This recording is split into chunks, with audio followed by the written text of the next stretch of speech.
Good morning, good afternoon, good evening to all our worldwide audience and IIUans.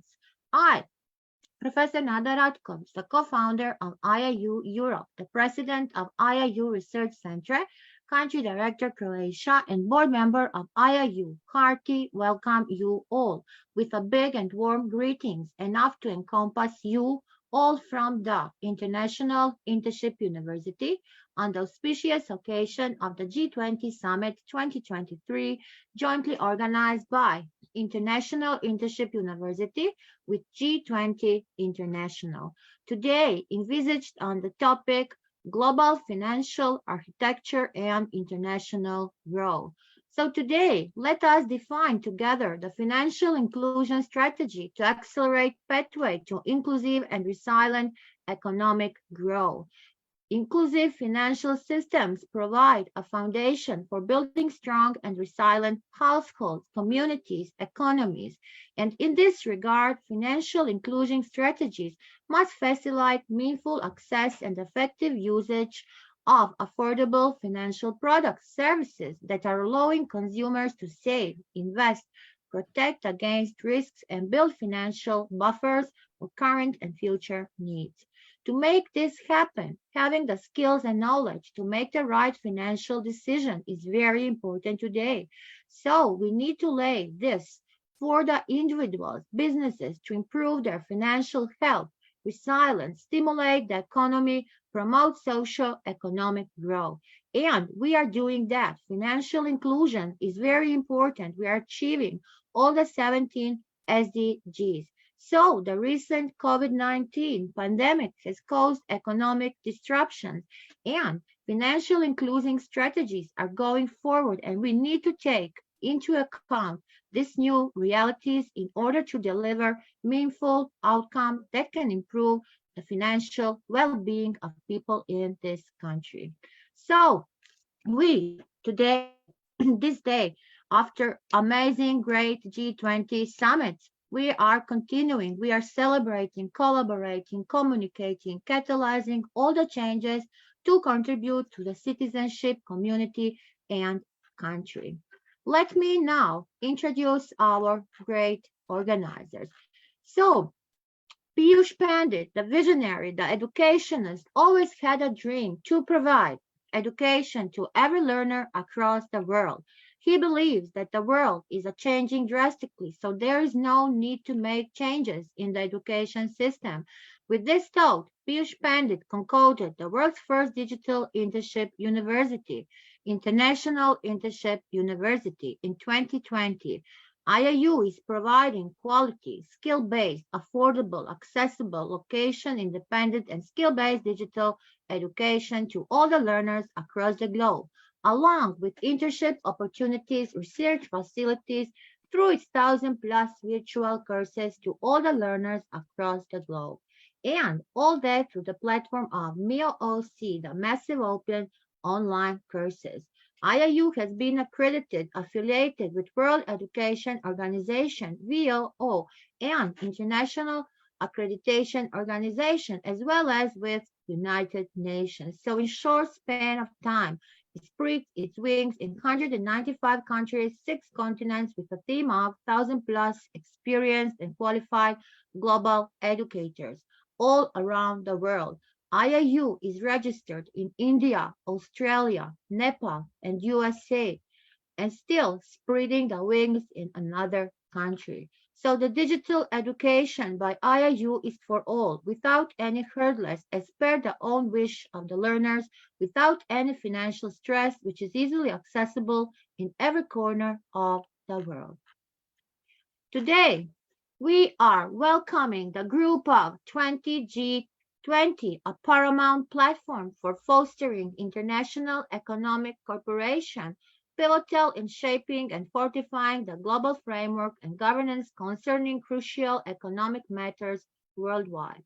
India, proudly assuming the presidency of G20 from December 1st, 2022 to November 30, 2023, enhances the opportunity to spearhead the changes.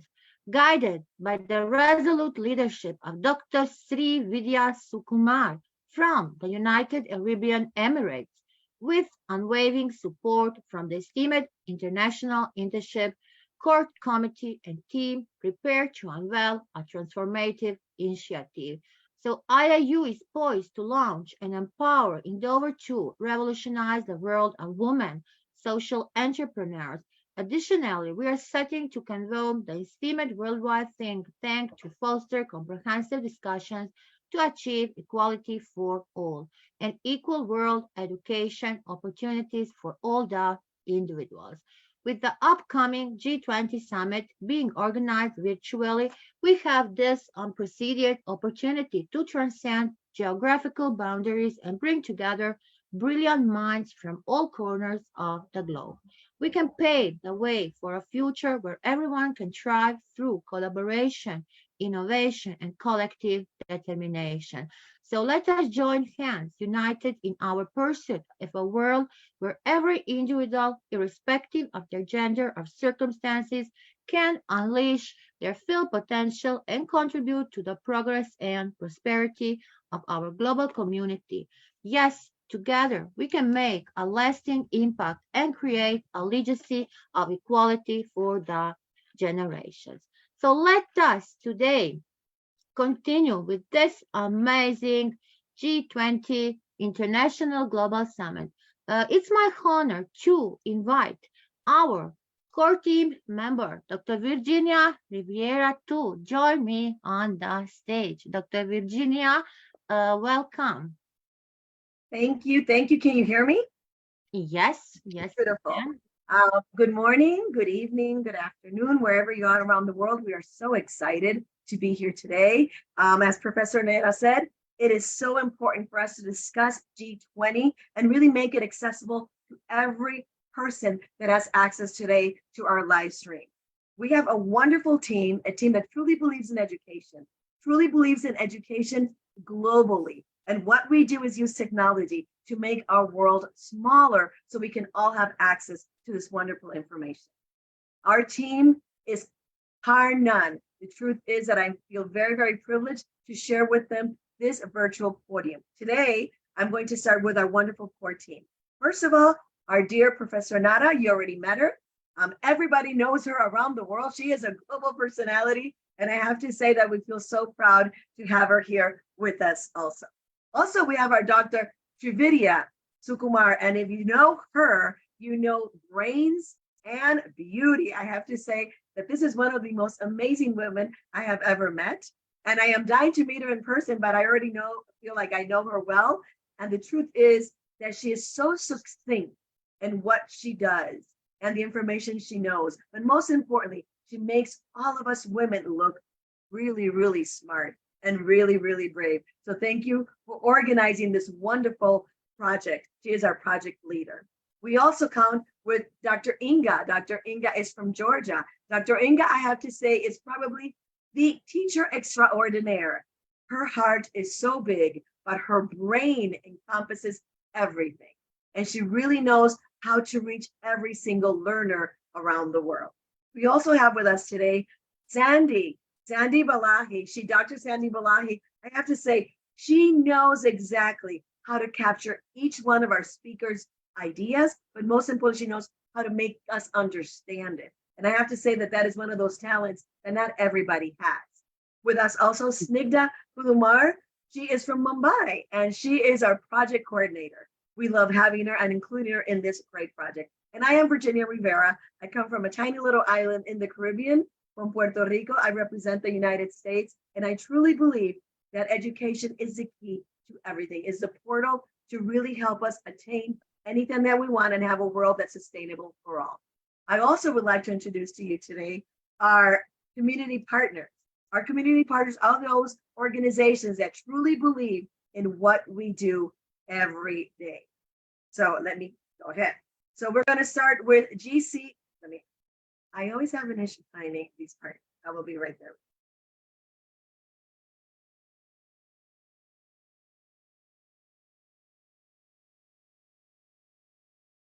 Okay, so I will be right back with them. So let's start with the first speaker, and then I will introduce our community partners. I'll be right back. So go ahead, Ms. Professor Nada. Okay, before we start with our speakers, I want to invite our brain of this operation, our great Dr. Srividya Sukumar from the United Arabian Emirates. Welcome, Dr. Srividya. Please unmute yourself. Unmute yourself, Dr. Srividya. Am I audible now? Yes. Yes, yes. Thank you. Thank you, Dr. Nada. Thank you, Dr. Virginia. And big thanks to the IAU team for honoring this event on their banner. So that was great of it. And I think we are on the 7th week of it. And that's all kudos to IAU team. So in gratitude with IAU team, we welcome you all for today's session of G20 session of International Global Financial Architecture. So what is this global financial architecture? For anything to happen in this world, we all know the big word, the big magic behind that is the money, the finance. So anybody who is related to finance is always walking with collars up. Yes, hope we agree with that. And so on that note, we just extend our sincere welcome to all our speakers for today. So before going to the speakers, we would like to go into our topic. The global financial architecture, what does it refer to? It refers to the framework of the institutions, agreements, regulations, and mechanisms that govern international financial transactions, monetary policy coordination, and financial stability. It encompasses the various international organizations such as International Monetary Fund, IMF, the big office, the World Bank, and the Bank of the International Settlements, that is BIS, as well as the regional financial institutions and bilateral agreements. So the Group of 20, G20, is an important international forum for governments, for all these governments, and the central bank governors from the 19 major economies and the European Union. It was established in the year 1999, as Dr. Nada was mentioning, as giving a brief about the G20, in response to the financial crisis of the late 1990s, with the goal of bringing together the world's leading economies to discuss and coordinate the policy responses to the global economic challenges. So the G20 members include both advanced economies, such as United States, Japan, Germany, and the emerging economies such as China, India, and Brazil. And the G20's importance has grown significantly since the global financial crisis of 2008 and 9, the great pandemic, after the post-pandemic, as it became the premier platform for addressing the financial and economic issues at the global level. So the key areas of focus for G20 include the macroeconomic policy coordination, the financial regulation and the reforms, international trade and investment, development of global governance, global health and other challenges, and the G20 operates through the annual summits where the leaders and policymakers meet to discuss these issues and release statements outlining their collective commitment and the policy directions. So the G20's influence on the global financial architecture is significant due to the economic weight on its members countries and its role in fostering the international cooperation and coordination on critical economic and financial matters. So our presidency for today is that accelerated, inclusive, and resilient growth. What's accelerated, inclusive, and resilient financial growth? Seems to be a phrase or a concept related to the economic development or financial strategies that aim to achieve rapid, broad-based, sustainable growth while ensuring inclusivity and resilience.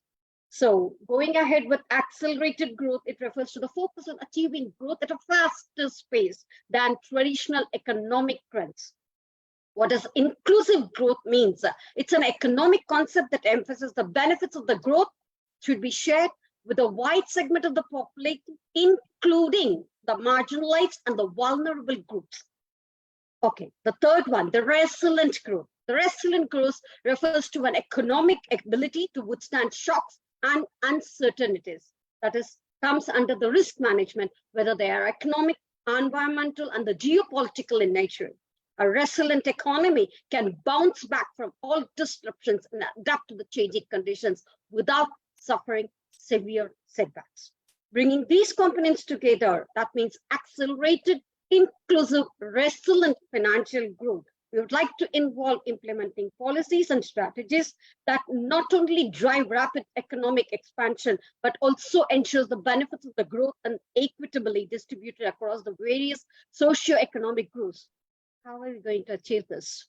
We are going to achieve with the involvement of the great organizations which are included with that, investing in education and skill development, building in infrastructure and development, support for small and medium enterprises, that is SMEs, social safety nets, financial inclusion initiatives, environmental sustainability, diversification of the economy, and institutional reforms. So overall, this accelerated, inclusive, resilient financial growth reflects on a comprehensive approach to economic development that takes into account both speed of growth and the quality of the growth, with strong emphasis on equity and resilience.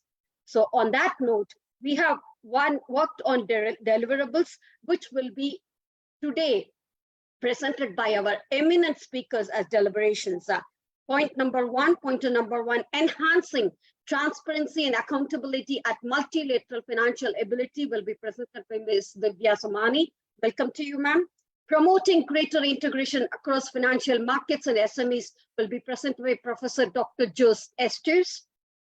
Strengthening financial systems and capital framework will be presented by Mr. Daniel Sito. And managing international financial crisis and economic challenges will be presented by Mr. Balaji Krishnan. Climatic change policies on capital flows and the risk perception of investors will be presented by Mr. Chirag Gupta. Digital financial inclusion and advocacy to monitor financial growth globally will be presented by Hodiana Devi Nofika. Hope I got your name right. Policy analysis and the recommendations for sustainability, economic sustainability will be presented by Dr. Frolian Mobo.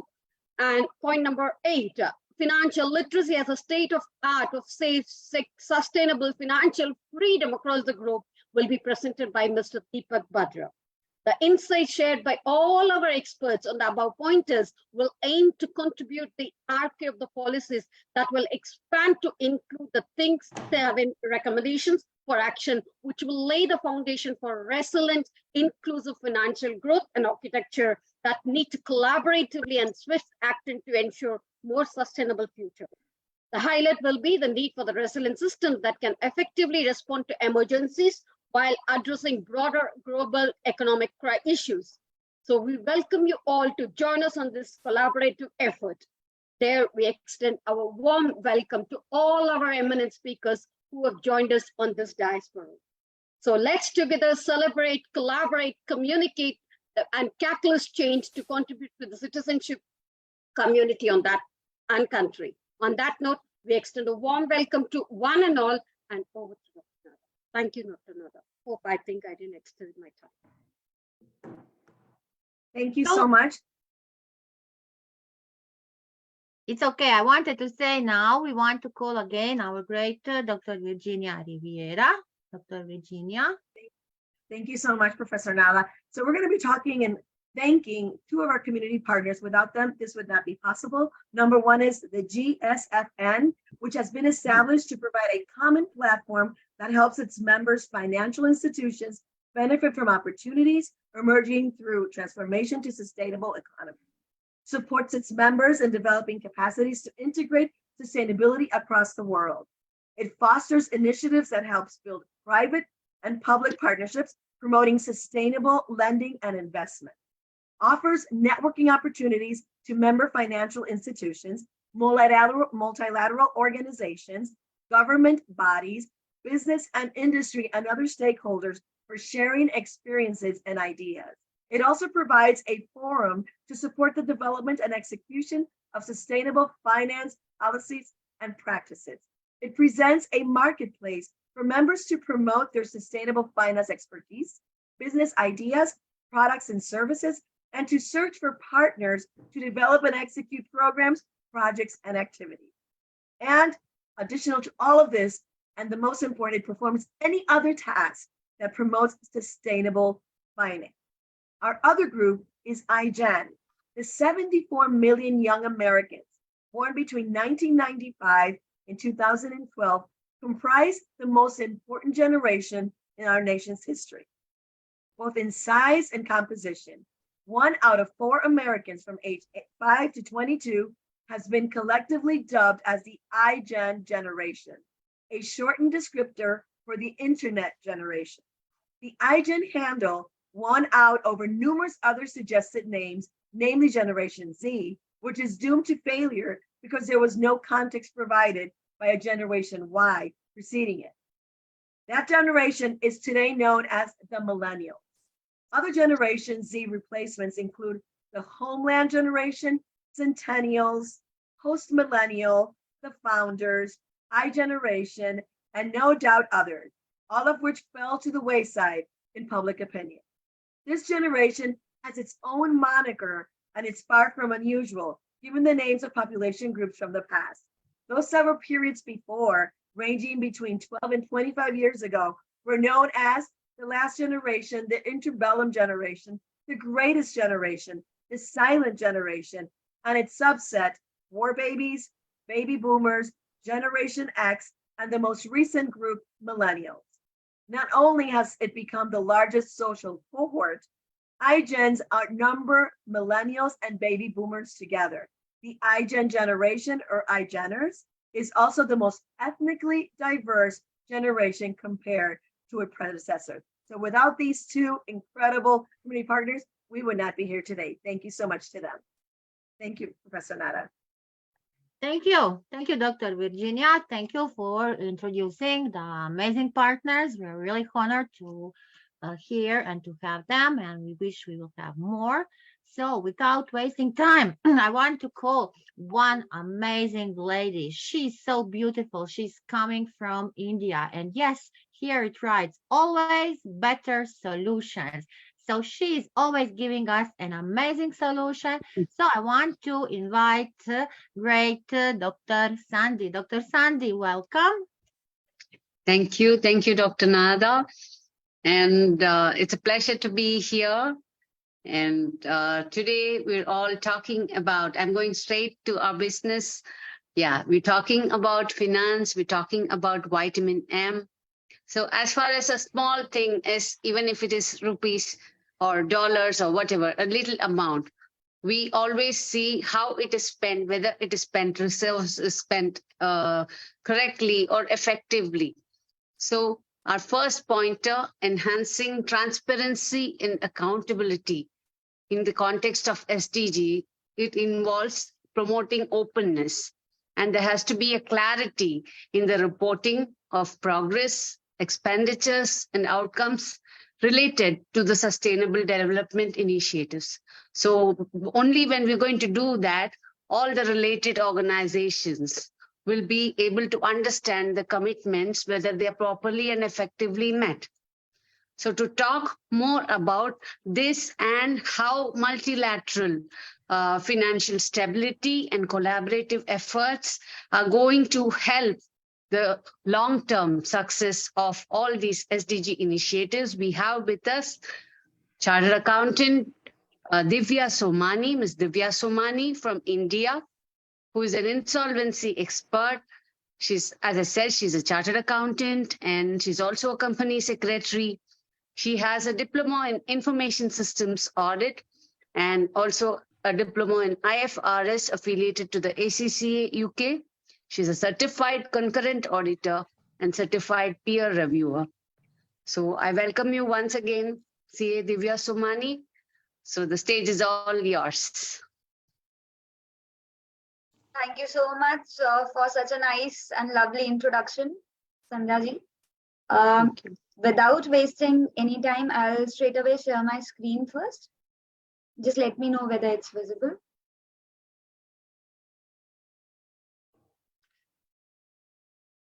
Yes, great, great. Okay.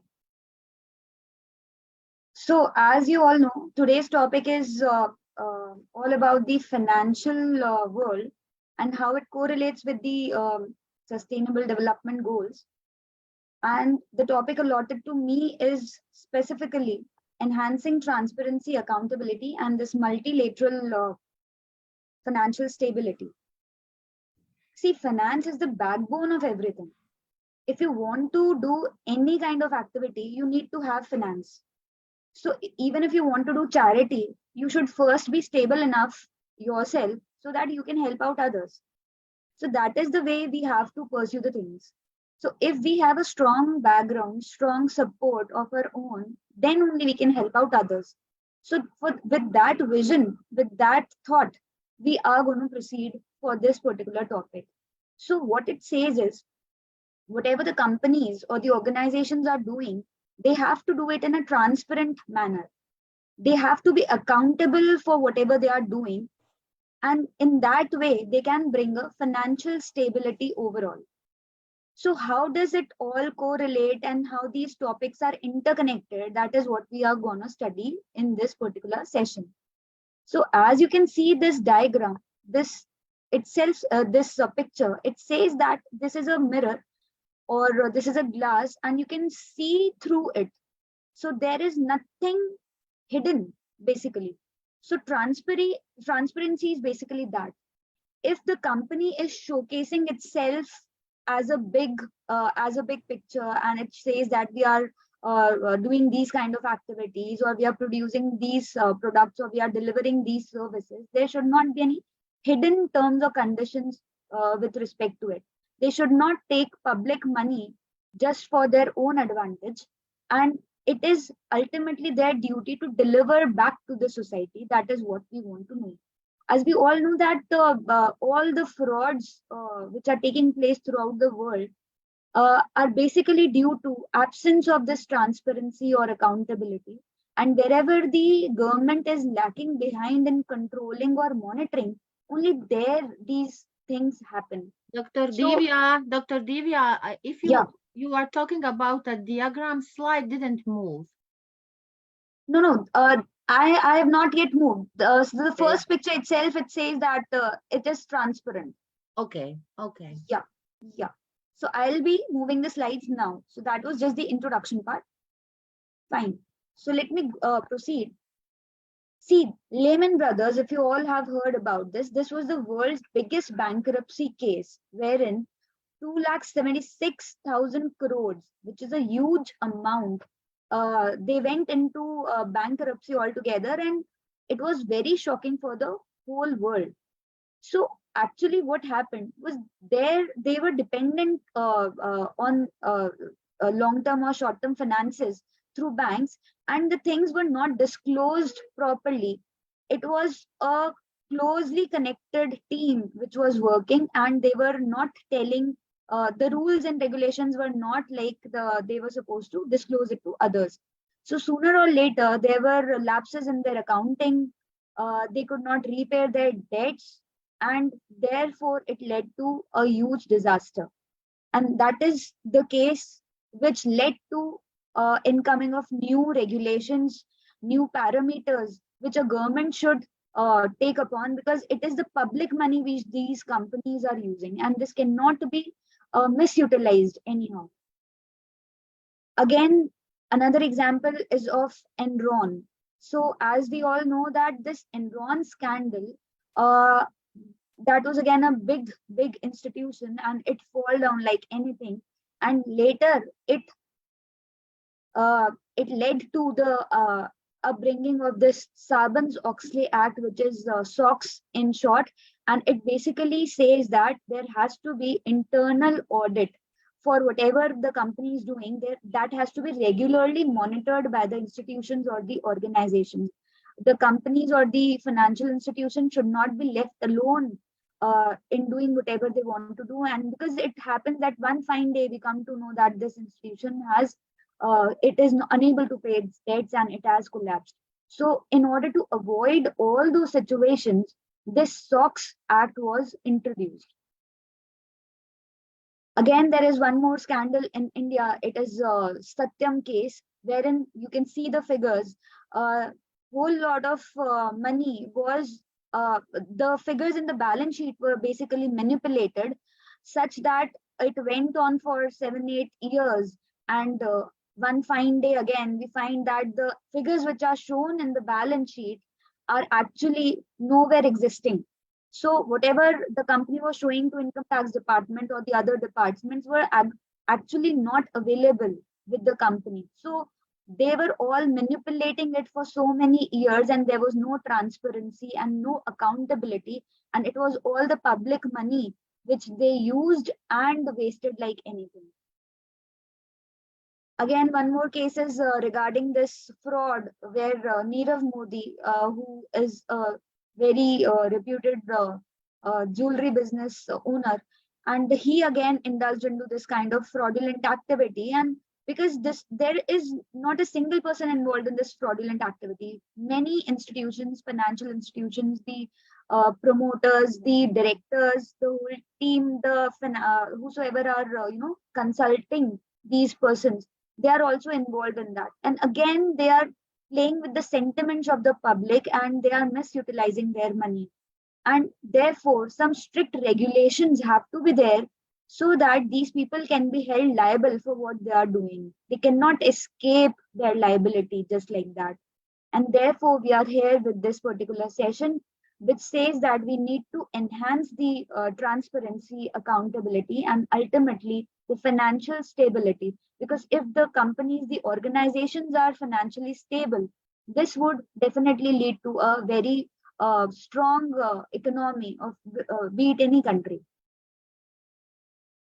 So let us understand, what if there is no transparency, accountability, or financial stability, as we could understood with the examples that we discussed just now. Uh, there's a quote by the Dalai Lama. It says that a lack of transparency results in distrust and a deep sense of insecurity. And therefore, we can very well understand the issues which might arise in the absence of all of these. So first is it leads to economic stability and crisis. If a huge company or a big financial institution falls down like anything, then it brings a lot of uncertainty and insecurity in the minds of public, not only within the country, but it leads to a bad scenario. It leads to a bad reputation throughout the globe. So it leads to economic instability and crisis. Then again, it leads to default and collapses of the financial institutions, because people will not have faith in the financial institutions because they are depositing their hard-earned money to the financial institutions, and these financial institutions are giving loans to the companies and other organizations for their working. And if they are indulging into fraud, these financial institutions will have the bad debts, and they will not be able to pay back the investors money. So that is how the whole chain goes. So everyone in the chain has to be liable. They have to really account for what they are doing. So again, it leads to investor uncertainty and reluctance whether we should deposit our money in the financial institution, we should deposit, or we should buy the equity of a particular company or not. Then again, it leads to fraud, corruption, unsustainable business practices, inequality, social unrest, etc., etc. It of course leads to erosion of public trust altogether, and therefore it is very much necessary that not only a particular country, but it should be done in a pact with all the countries as such. So in social development goal, sustainability development goal, as we say, um, it says that there has to be a partnership, because if a person is taking advantage of the loopholes of certain laws in a country, then what they're doing is, suppose in India there are strict laws, but in other countries there are very lenient laws wherein he can park his money from this country to other country. So it leads to money laundering activities.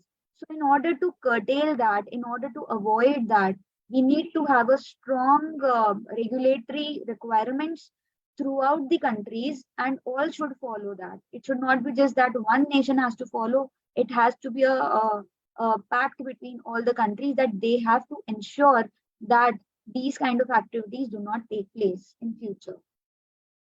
Again, these people say that restoring responsibility and accountability is essential to the economic and fiscal health of our nation. So it is not just a matter of a single company or a single organization. It matters to the whole economy. And again, the transparency and the rule of law will be the touchstone of this presidency, as Barack Obama said during his tenure. So ultimately, a strong foundation on which a nation is built is the transparency, and therefore each and every law has to be transparent enough so that it caters and it ensures faith in the public, that wherever we are earning, wherever we are investing, that will be secured. So let us understand these three different topics, these three different words. First is the transparency. So according to Narayan Murthy, he says that it is about proactively bringing honesty to the stakeholders in a given situation. So whatever you are doing, you have to be answerable. You have to showcase each and every activity, because that is why in Companies Act we have a particular regulation which says that annually you have to hold or conduct annual general meetings, wherein whatever the company is doing, they have to showcase it to the public that with your money we have done these activities, and this much is the profit, and here we had invested, and this is how we are conducting our business. So everything has to be transparent with the stakeholders. Transparency refers to making relevant information about financial transactions, policies, and institutions easily accessible to stakeholders, including governments, regulatory bodies, investors, and the public. That is in short. So, how can we enhance transparency? So, first thing is we should have reporting standards. In every country, there is an accounting body. Like in India, we have the Institute of Chartered Accountant institution, which lays down various accounting and auditing standards. So, however, the financial statements are prepared, they have to be in line with these reporting standards so that there is no deviation and full and complete disclosure is given to all the stakeholders. Then again, there are various regulatory frameworks, like if the shares are listed and the stock exchange has to control those organizations. Similarly, there are various platforms wherein the regulatory environment controls these fraudulent and unethical practices. Again, there should be a policy of the whistleblower protection. So if some fishy thing is happening in any organization, and if an employee wants to complain it to some regulatory authority, he has to be firstly ensured that he will not be hampered in any case. So his protection is very much important, and that is why this whistleblower policy is very, very important in each and every organization. Then again, there has to be regulatory and supervisory bodies or agencies which keep on monitoring the things from time to time, so that there is a fear in the minds of the organization that we are liable to the public at large. Again, there has to be an open dialogue and information sharing situation, like I just mentioned regarding the general meetings and the other communication platforms, wherein whatever the companies or the organizations are doing, they showcase it to the public that this is what we are doing and this is the manner with which we are conducting our business. The next term is accountability. What is accountability? Accountability involves holding individuals and institutions responsible for their action and decisions in the financial sector. This ensures that there are consequences for improper behavior or mismanagement. So until and unless I have a fear that if I do something wrong, I'll be punished. So if that fear is not there, I will never be, answerable, or I will keep on doing the misbehavior, or I'll keep on doing the wrong activities. I'll not be able to show the complete or the fair figures in the accounts. So if this accountability has to be established, the person whosoever is dealing with particular thing, particular role or assignment which he is assigned, he has been given, he has to make sure that whatever he is doing, he will be answerable for that. And that is why it is said that accountability is the glue that ties commitment to the result. So if one person is for sure that he has to answer whether if the thing goes wrong, he will be answerable or he will be punished in that situation. He will always make sure that the things happen in a right way, in an ethical way, basically. Now, what are the various ways to enhance accountability? As we all know, this is a digital era. Nowadays, various digital methods are used for accounting, for other ways, other things. So, in any software, the person who is using that software through his codes or his user account, user ID, it will make sure that we can easily trace out back who was the ultimate person who has entered this particular entry, or he has deleted this particular detail. We can easily make out through this software or these digital technologies. So ultimately what it says that accountability clears out what expectation you want from the particular person, and it also ensures that you have a effective leadership and there is proper communication and transparency, and the whole performance metrics is based on that. So there is regular reporting and feedback from both the persons, like employer and employee. They have to communicate regularly and they should know what are the clear consequences if anything goes wrong. So proper training.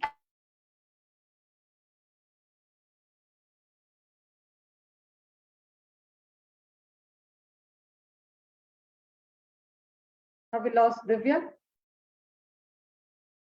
Yes, we lost her. Miss Divya?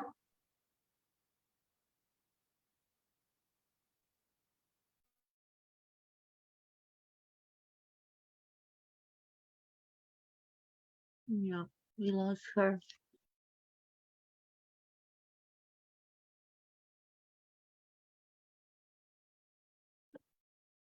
He lost the connection.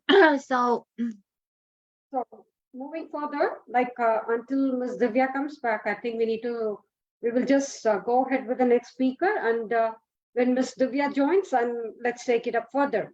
As she was rightly mentioning, like Ms. Divya Somani was rightly mentioning, financial integrity is of a paramount to the success of the 2030 agenda, as said by the President of the UN General Assembly. And it is a blueprint to address the range of obstacles, particularly surrounding illicit financial flows that we have seen in the presentation that was depicted by, well presented by Ms. Divya Somani. Thank you so much, ma'am. And as an international community committed to addressing the inequality and advancing the sustainable development, we must put in place very principles of transparency that involves sound governance and accountability. And we so often become champions in handling these issues when related to the downtrodden and vulnerable countries which are involved in it, because they are the ones who are getting victimized in this whole process. So putting sound principles in place is the first thing that should come up to avoid transparency or to handle transparency in a better way of risk management systems. So thank you so much, Ms. Divya. That was quite comprehensive. And though we missed you, and we will be able to catch up with you again. Definitely. Thank you so much, Ms. Divya. Over to Ms. Sandhya to welcome the next speaker aboard. Thank you so much.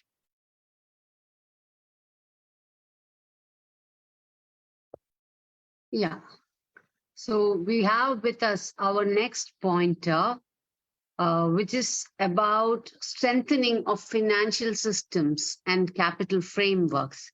And this is so closely linked to SDGs.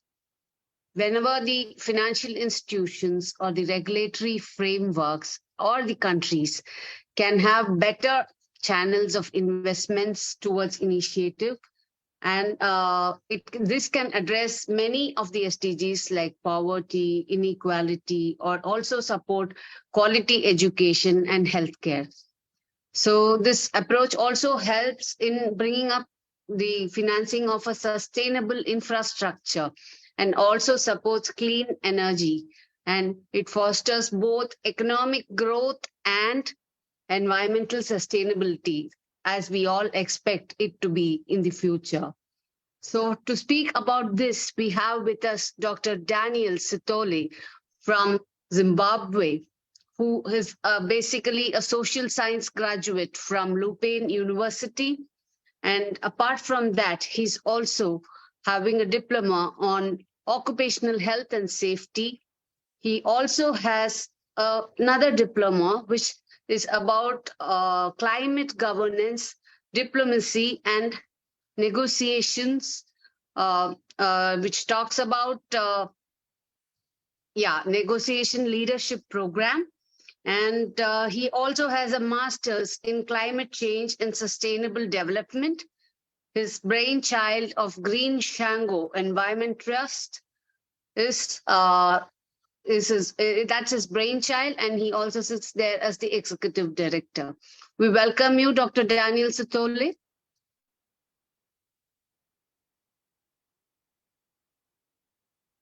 May we request you to unmute, please?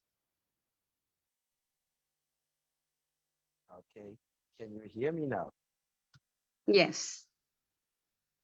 Thank you very much. It's my pleasure to be on this a very high esteemed panel. My name is Daniel Stole, Executive Founding Director of a local-based intervention on climate change and mitigation in Zimbabwe. As you have alluded from your Mr. Daniel, introduction, I'm going if I can interrupt for a second, please. Can you be a little louder? Oh, okay. He has little bad connection, Dr. Srividya, little bad connection. Oh, okay. Please continue, sir. Thank you. Can you hear me now? Now it's better. Oh, thank It's you. better. My name is Daniel Stole, Executive Founding Director of Green Shango Environmental Trust, a local-based initiative to fight climate change and promotion of sustainable development in Zimbabwe. It started as a youth-led organization in trying to tap the young people into participation as far as climate change and sustainable development promotion is concerned. As alluded, I'm going to talk about this strengthening of financial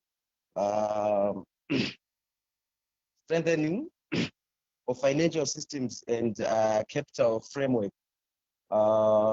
It's unfortunate that my laptop was encrypted today by hackers, but I'm going to present what I had drafted for the presentation so that at least we exchange views, of which I'll be free to send my write-up to the inbox or after the presentation after giving some pointers. Finance, I'm not going to dwell much on the definitions of finance and what it is all about, as it has been clearly explained by other presenters before.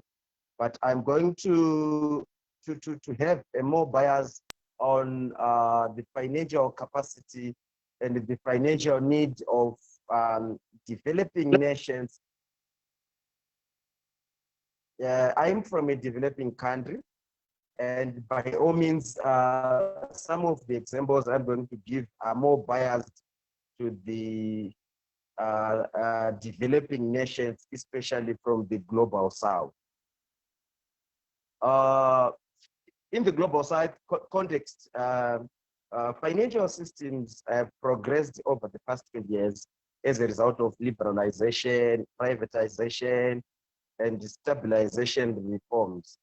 However, developing nations, which are more likely to be non-G20, they still face many challenges and constraints, such as low financial inclusion, underdeveloped financial markets, weak institutional and regulatory frameworks, high informality and risk in such a way whereby it becomes very tough of multilateral organizations and financial institutions to fund or to release money to high-risk countries which are not stable.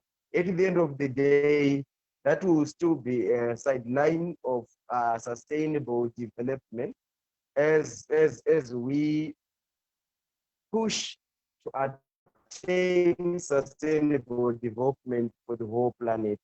At the end of the day, the sidelined or the under in quadrant of development.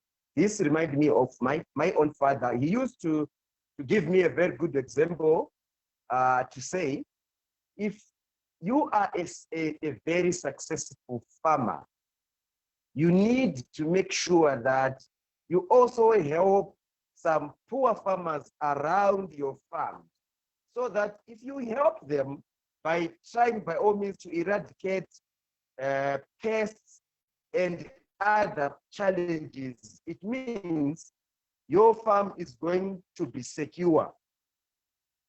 Your farm will be secure in such a way whereby if your neighbors, if farms surround your farm are also secure from pests,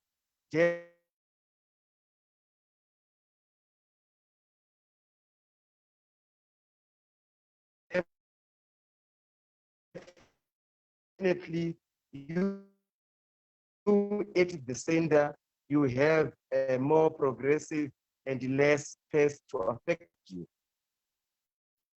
I'm saying this in connection with the G20 and nations which are not in the G20, to say at times when those developing nations they are having challenges to access financial muscle to capacitate themselves, financial muscles to amplify sustainable development goals. What it means, the challenges, the problems they have, they will Daniel, also still go to affect the developed nations. Talk of immigration inflows, talk of high crimes being perpetuated in nations due to economic instability and other challenges. The challenges which really affect especially the developing nations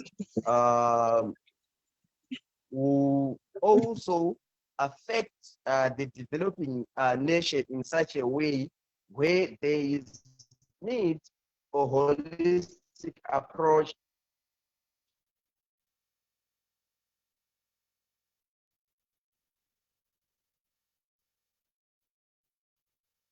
I think, I'm sorry, Dr. Herbert, do you hear me? Mr. Daniel is Can you hear Dr. me? Daniel, please unmute yourself. Unmute yourself. Mr. Daniel, your internet connection is weak, I think so, because we were not able to Yes, hear you properly. yes. Would you like to exit and come back in? Maybe like towards the end, we'll have you get it presented for one more time. Is that okay with you? Because you are not quite audible. Can you hear me now? We are able to hear you, but when you speak, it's quite feeble. It's fine.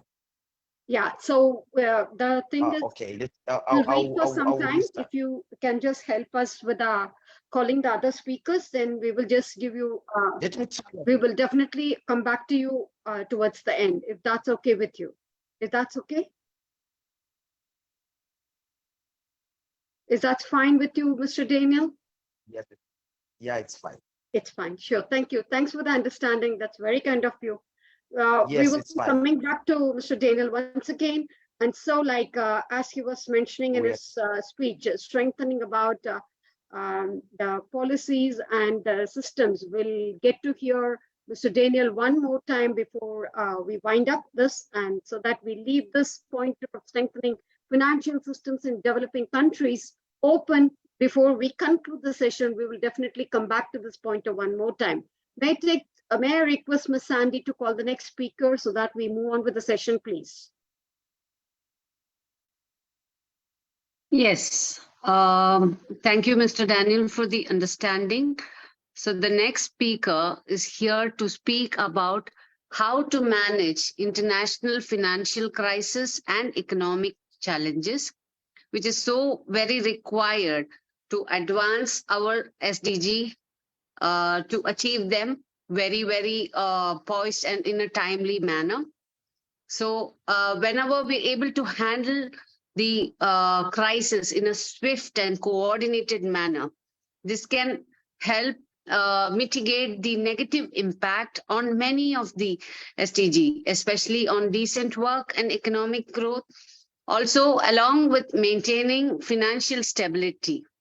And this can also help in prioritizing poverty reduction and enhance to achieve quality education and healthcare, along with sustainable infrastructure development. To speak more about this, we have with us Mr. Balaji Krishnan, who's a chartered accountant at Rangamani Associates, which is head office at Kottayam and having 7 different branches across Kerala. And he has been a chartered accountant for the last 2 decades, and he has always believed in transformational policies and has always led from the front. And he strongly believes that be the change that you want to see in others, as said by Mahatma Gandhiji. And he's worked on assignments across the globe, especially in UAE, Qatar, and Switzerland. He's also a fellow member of Australian Chartered Accountants Society. And the most important highlight of his introduction, he's my best half. So welcome, Balaji. Please take over the stage and speak on your point. Thank you so much, I'll just switch to headphones for the clarity. Yeah. Yeah. Vidya madam, you were about to say something? Yes, I've got to say something. I'm sorry to interrupt at this point of time. Mr. Deepak Batra has got an emergency back home to attend. So he had requested in the group saying that I had to leave now. So I have requested him to have his presentation and then leave. If everything is okay, if it's acceptable to everybody, if I can just invite Mr. Deepak Batra to present before us, before we move further. If it's okay with Mr. Balaji. See, I maintain WG Grace said people come, sorry. No, I said WG Grace said people come to watch me play cricket, not your wicket keeping. So I pass on the mantle to Deepak Badraji. Welcome, Deepak Badraji. Thank you. Thank you so much. Thanks. Thank you. Thank you. So, Mr. Deepak Batra, please allow me to introduce yourself. Ms. Sandeep Balaji, would you like to do the introduction for Mr. Deepak, or should I do? Yeah, please go ahead. Please go ahead. Thank you. Am I audible? Hello. Yes, Dr. Yeah, you are audible. You are audible yeah. and visible. I'm quite visible, I know that. It's audible, yes. To be very frank, I'm taking the introduction from the LinkedIn and my page is opening. That's where I'm stuck with. So meanwhile, Mr. Deepak, I would take your help to introduce yourself and then we can go ahead with the session. I'm sorry for that. If my page opens, then I'll interrupt. I'll do the introduction part of it. Thank you. Okay, perfect. Thank you. Thanks, Dr. Srividya. And I will, so I will introduce myself.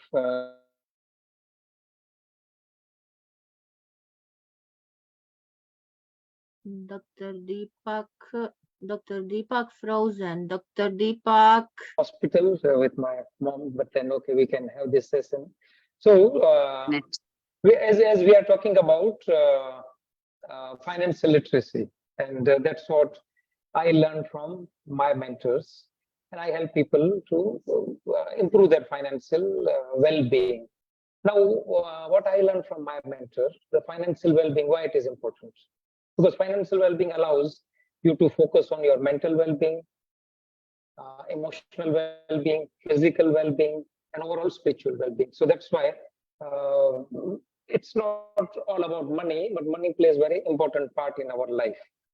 And myself, my name is Deepak Badra. By academic qualification, I'm an engineer. I did 30 years in engineering and only one subject, air conditioning, HVAC. And so that's, I use this analogy that earlier I used to provide comfort to human body by air conditioning, place where we live in Dubai. We cannot live without air conditioning. So I was contributing in human comfort. Now I'm contributing to human mind and learning from mentors. And I use concept of growing money tree. Now financial freedom, imagine that entire world, like say everybody, like if one person improves financial well-being, we can easily achieve SDG, Sustainable Development Goal, in terms of financial literacy. Because if one person take responsibility, entire world, and then whatever we see lack and limitation, poverty, automatically it can be addressed, eliminated, and improved. Mr. So Deepak, I've written, yeah. Before we add on, are we missing out on something very special over there? Mr. Deepak has been the Amazon bestseller for his book. So if we can just introduce yourself with your book, which is there in Amazon. And I will.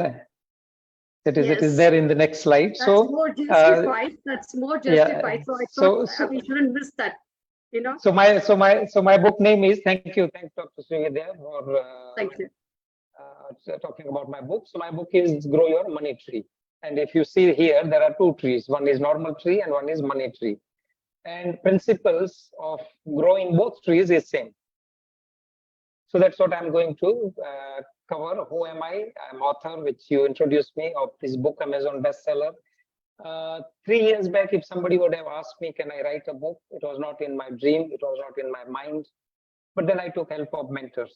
And book allowed me to, you can say, expand my message that there is something called financial freedom and we all deserve to be there.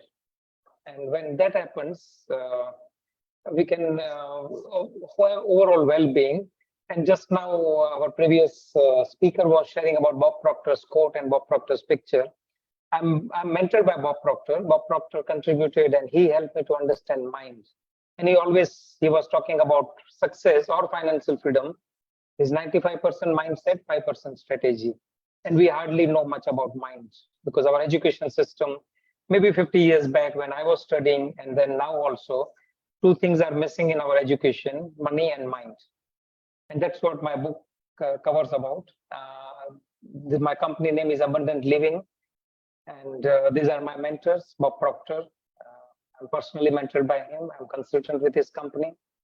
I'm mentored by Robert Kiyosaki, also Rich Dad Poor Dad, who is a man of money. And Andy Harrington, who is my public speaking coach. He's my book writing coach. And this is my book, which is Grow Your Money Tree. My book launch. So if I come back to financial freedom, growing a tree, what we need, first thing. So there are 6 stages of growing a tree. And the first stage is the seed. Without seed, a tree is not going to grow. Then we need a decision to plant. Like I always carry now, today I'm not having those seeds. I carry mango seeds and acorn seed. Now those seeds are there with me since 3 and 4 years. It's not growing, even though it has potential to grow, it is not growing because they have not made a decision. So many people, they want financial well-being, they want to be financially free, but it remains as a wish, hope, or interest only. It doesn't turn into burning desire. So second stage is decision to plant. Third one is fertile soil. Now suppose if I have a mango seed and if I go to desert and if I decide to plant, it is not going to grow. Whatever I do every day, if I nurture it, if I water it, fertilize it, it is not going to grow because there is no right environment. There is no conducive environment. The fourth one is nurturing. It needs nurturing. We cannot just leave this planting the seed and do nothing. And after nurturing, fertilizing, because if you want accelerated growth, fertilizing plays a very important role. And fertilizing, same thing in terms of financial freedom also, which I will come back to next slide. And then harvesting and multiplying. So all this process, we know that is required to grow a tree. What if I say that similar process is required, 6 stages to grow a money tree, indirectly financial freedom. And let's explore what is that first tree. First point, it is dream, seed. Now, unfortunately, our education system trained us to be logical, to be practical, to be realistic. If you see around, like the place I live in Dubai, there is a quote by a ruler of Dubai. He says, the future belongs to those who can imagine it, design it, and execute it. It starts with dream. Everything we see around us is because of somebody's dream. But what they did, they went into next steps. Unfortunately, we are trained that don't be a daydreamer. We are told by maybe many authority figures in our life that don't be a daydreamer. But everything starts with dreaming, and then decision to be financially free. It will not happen if it is only wish, hope, or interest. The moment it turns into a committed decision, it means that seed is ready to plant. And then next one is subconscious mind. You need fertile soil, like any seed. We need fertile soil to plant. Same way, to plant seed of financial freedom, fertile soil is subconscious mind. And subconscious mind is something which 95% people, they are not aware. We are, every move we make in our life, every decisions we make, our faith, our logic, our belief system, our productivity, our efficiency, our creativity, our ability to earn money, everything is controlled by subconscious mind, or indirectly paradigms, programming. Now, we need to learn this. And if education system is not covering this, it doesn't mean that we should remain ignorant. So when I knew this, I straight away went to the source who was teaching this, Bob Proctor. And I learned from him about subconscious mind. The moment this happened, the shift started happening. The money tree, which was not growing for many years, I was trying learning after Robert Kiyosaki, it started growing. I became financially free. Bob pushed me to resign from my job. So I was having a job which 30 years I worked, I left it. And now I'm full-time into helping people to grow their money trees. Now, after working on subconscious mind, after planting that seed dream into subconscious mind, it requires action. Without action, nothing happens, but right actions in the right direction and discipline. So discipline is what Bob Proctor's definition was, giving yourself a command and then follow it.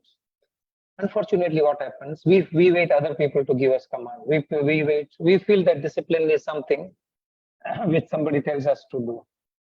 It is we need to tell ourselves that this is me, I'm supposed to do this.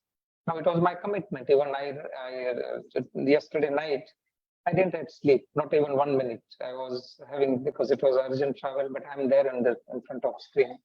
I came with my webcam also, because I know that to be present on the screen, I need to carry webcam, not just my laptop. Nurturing, I'm nurturing every day with faith. And when that happens, I need to have fertilize faith and gratitude. Now see, why faith? So there is a quote by Bob Proctor. He says, fear and faith both demands that we believe in something which we can't see. Now we have a choice to believe in fear, or we have a choice to believe in faith. Earlier, I was believing in fear. What if I leave my job? What if this doesn't happen? What if that doesn't happen? And then that was holding me back. But the moment I shifted from fear to faith, the growth started happening. And then gratitude. And why gratitude? Gratitude is looking good in what are good things happening in life. Like that will help us to focus on those good things, and then we will start feeling grateful instead of thinking about what is wrong in our life. There will be many things which are beyond control and which are in control, which we are happy with, which we are not happy with. We are given a choice to think what we want and be grateful for that. And then that's how the freedom of choice or financial freedom can be built. That is where you can reap the fruit. That's where you can have a lot of freedom of choice. And it is simple, like say, growing a tree process is very simple. We know that, even a child will know that. It needs seeds, it needs decision to plant, it needs the right soil, it needs watering, it needs fertilizing, it needs protecting from animals, but something similar with financial freedom also. And when we are talking about financial literacy for the world, definitely individual financial freedom plays a big role. When everybody feels that it is my responsibility to improve my financial well-being, imagine the world will have financial well-being. Instead of strategies are required, but then individually, if this message is conveyed that the person is having all the talents and ability, he deserves that better life, and he is having all the resources around. And that's where the beautiful place in the world we can create. So before I close my session, this is my model, a dream building formula. So dream is knowing what you really want, where you want to go, where the person wants to go, where he wants to see 2 years, 5 years, 10 years from now. Now we use GPS, correct? Like we all use GPS. Why we use GPS? Because GPS gives us a definite direction, which route to take, how much is the traffic, what time we'll reach there with certainty. But GPS needs 2 inputs. GPS needs where you want to go and where you start from. If you don't give even one of these inputs, GPS will not be productive. Same thing, our mind also works. For financial freedom formula or dream building formula, one should know where he wants to go or she wants to go. But at the same time, we should know where you are. Now, I'm not talking about physical location. I'm talking about mental programming. Mental programming is something which plays 95% of role in success. So where you are, reality, where you want to be, then expectation. Expect from universe. Like, see, without expecting from universe, nothing will happen. Expect. So ask, believe, and ready to receive. That's what law of attraction is. Expecting is the key. Expect the financial freedom, how your life will look like. And then awareness. Everything we see around is because of awareness. Like say Thomas Edison. Now, Thomas Edison failed almost 10,000 times inventing light bulb. Everything produced to that light bulb is available in the universe since the time universe is formed in one form or another form. So there are some universal laws, and universe operates with those precision. We don't need to do anything. Same way, Wright brothers, they invented flying. Now, everything required to make those A380 or spacecraft is available in the universe. Since the time universe is formed in one form or another form. What Wright brothers did, they become aware about 2 laws. They became aware about law of gravity and law of reciprocity. And that made flying possible. Now, today, we don't need to think if we want to grow from one end of the world to another end. And that is the beauty of awareness. So answer for financial freedom is there. It's just a matter of attracting those answers and then right mindset. Now, I'm talking about financial freedom, but I'm talking a lot about mindset, because without mindset, the financial freedom doesn't happen. I have spent 5 years from 2011 to 2016 with carrying a lot of knowledge from Robert Kiyosaki, but I was not progressing because I didn't have the right mindset. I didn't know what paradigms are. I didn't know what I'm talking right now. So paradigms. So Bob Proctor was master of paradigms. Now, if financial freedom is so simple, you should know where you are and where you want to go. Why so many people are stuck? And answer is paradigms. Paradigms controls every move we make. And no curriculum covers. I didn't learn paradigm till the age of 49. But the moment I learned, the moment I shifted my beliefs about money, we have some limited beliefs about money, that money doesn't grow on tree. And that's why I wrote this book. Money grows on tree. Now, money is a paper or currency. Paper made from the pulp, and pulp comes from the tree. So within 10 seconds, it is proven that money grows on tree. But we tell our children that money doesn't grow on tree. And then those children, they start believing. To earn more money, you have to work hard. Rich people are greedy. Money is root of all the evils. You have to be satisfied with what you have. All those are the paradigms which keeps us wired, and they are not allowing to grow. So the best way is to change the paradigms about money and make your money tree grow. And so people says, when is the right time to plant your money tree? It is now. Raising awareness, and thoughts are like seeds. Now, I was listening Bob Proctor a few days back, and Bob was giving example of apple. He says, you can't tell, okay, you can tell how many seeds are there in apple, but you can't tell how many apples are there in seeds. Now, this is the beauty. One seed is having potential of millions of apple, but same thing with us, same thing with our dream. With one dream, we can transform the entire world. So growing a money tree is 95% mindset, 5% strategy. And how well we know our minds.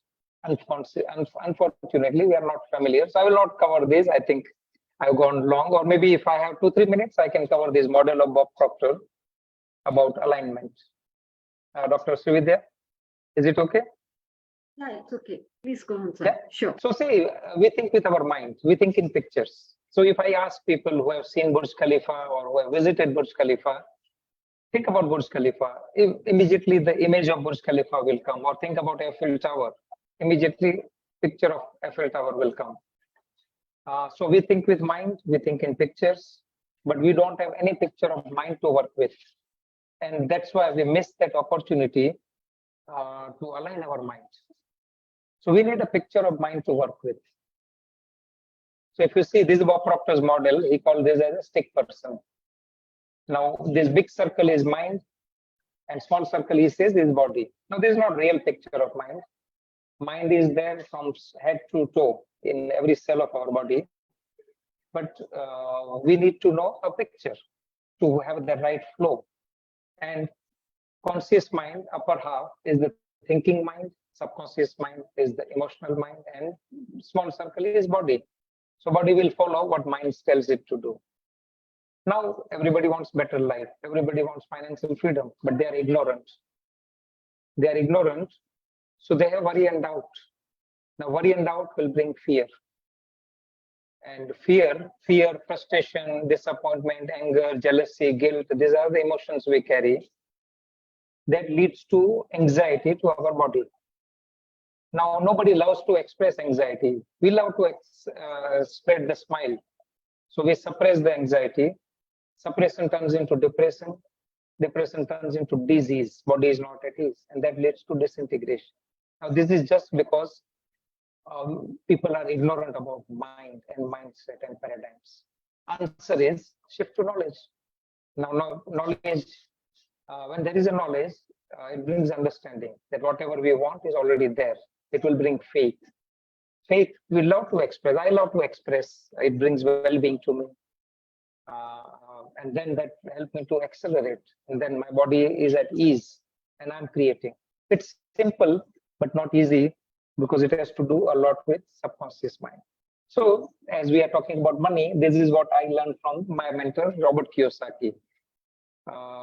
When I was 46, he asked me to go buy 3 piggy banks. So these are the 3 piggy banks. This is the lesson which I learned, and I will close with this. And he told me buy 3 piggy banks, write on one saving, another one investing, and third one tithing. Now tithing, I had no idea what tithing is. So I asked, what is tithing? He says tithing is charity. And he told me that 3 piggy banks, saving, investing, tithing, charity. Every day morning when you wake up, put some small amount in it. And this habit, everybody, even it will help grown up also or child also. Why this is? So I asked him, what is the purpose? Why you want me to buy piggy banks? He says, one, you have to pay yourself first.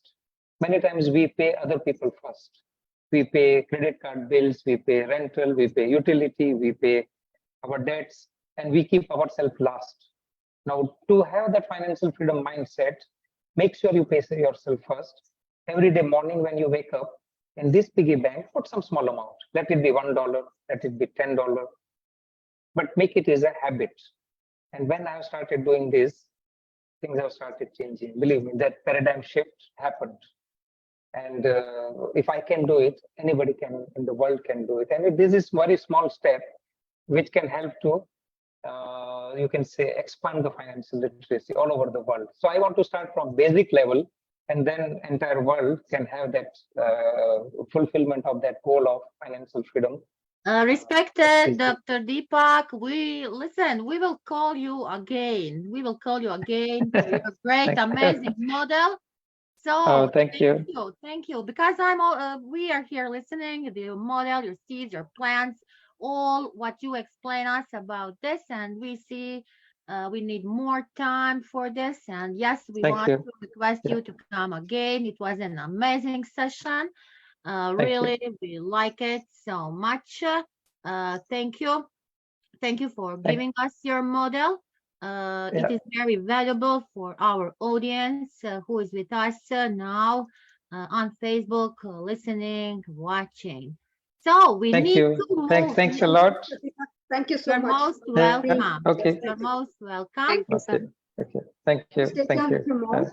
Yeah.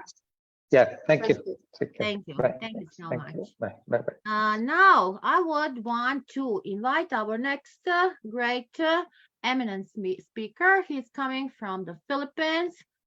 He is well known, Dr. Frolyandi Mobo.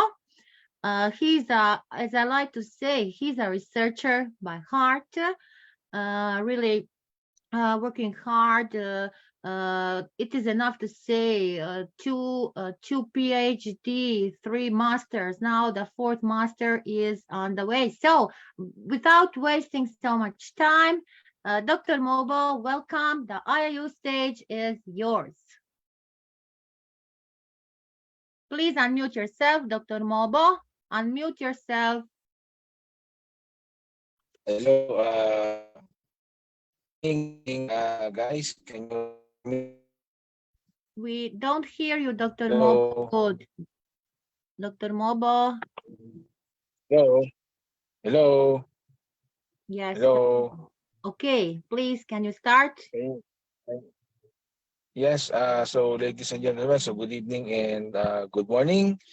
So I'm from Dr. Falmobo from the Philippines. So of course, the part of policy analysis and of course part of the recommendation, of course part of the sustainable development goals, of course it plays a big role because on the part of the agenda of the sustainable development goal, it is towards of course the protection and resources and planning and to make things very planned well, and it's very important to make things planned, and of course which will be able of course sustainable goals, of course, for example by following policies and guidelines, making sure that we policies and guidelines just ensure of course that we can be able, for example, to plan reducing poverty.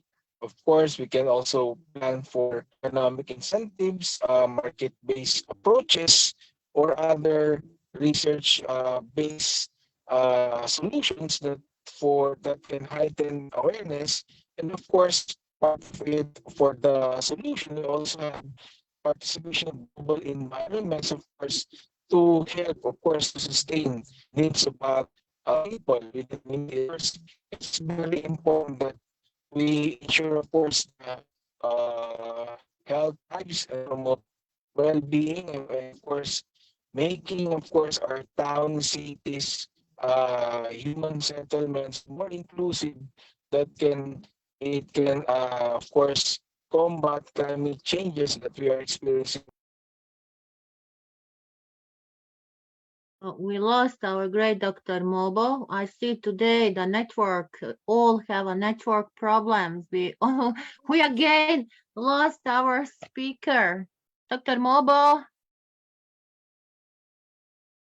Dr. Mobo. Okay, until then, I think we can go ahead with Mr. Balaji. So All that right. Thank you. he has been Thank you very waiting. much. Yeah. Thank you. Thank you, Mr. Balaji. Please go ahead. Thank you. So we And thanks have for to now joining see. us from wherever you are. Yeah, And thank you. I think you're joining on your transit. I'm sorry. Yeah. So we have now covered quite a few things. Divya was trying to figure out or how accountability, etc., plays a major role. And Dr. Batra gave us the thing about what forms in our mind to be converted into. Louder, if you can be, please. Yeah, Little it is to be louder. converted into a vision, dream. Now we have to understand financial crisis. We are not talking about any individual or any corporate financial crisis. We are talking about the financial crisis that will hit the country economy as a whole. Even now, you can see that there is a power and connectivity issue, which is, even though it's quite strange, we are sitting in different parts of the globe. There are power related issues which commonly it's now when we talk about crisis, we need to understand whether recession, crisis, and depression mean the same thing. Basically, recession is just a downtrend in the economy which affects production and employment, but depression is much more severe, and we need to understand how the history of depression has affected the nations. When the Great Depression of 1930s happened in the United States, the catastrophic effect of the same ensured that more than 50 million people lost job, billions were lost. Now, that was a time when there was no interconnectivity as we have now, but still it affected the nations in different parts of the globe. For example, Germany got affected, France got affected, United Kingdom, everybody in the world was completely affected because of the financial crisis. In fact, this was more severe than the world wars in terms of the financial impact. In that one go, when the market crashed in 1928-29, the depression impact on the US economy was much severe than what we could have fathomed. The only way they could come out of it was through the John Maynard Keynes' theory, which allowed them to pump money more into the market. So we'll see more about it. Then came the Suez crisis. So what we are trying to understand is if something goes wrong in one particular country, how it affects the entire world's economical structure, and what is that we have played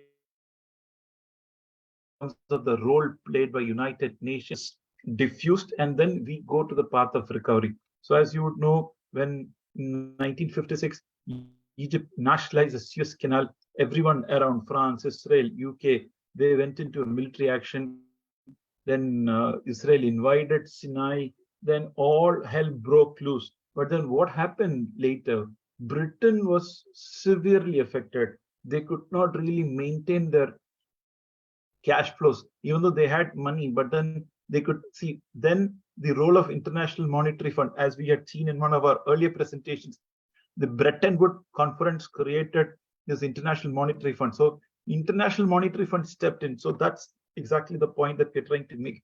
When there is a crisis, when there is a financial impact made in a country having rippling effect in other parts of the globe, a bigger organization like International Monetary Fund steps in and they provide us. But unfortunately, United Nations did not qualify for the financial support from IMF because they were sitting on a huge reserve. They said, we want support, but then we will not dilute our reserve. So that was the reason why they were not given. Then, if that was the only thing that we need to see, then came the international debt crisis of 1982, which engulfed 20 countries, Romania, Hungary, Yugoslavia. They all wanted the reschedulement of payment. See, this is how the whole thing works. There is an International Monetary Fund, World Bank. These organizations provide economic and monetary support to many countries. So if one country is unable to meet their crisis, as we will see later in our presentation, the classic case of Mexico, where it resulted in the issues being transformed into an engulfing crisis in other parts. So that's when the management of crisis plays a major role. So my brief is just to give an overview of what exactly is the crisis that we're talking about.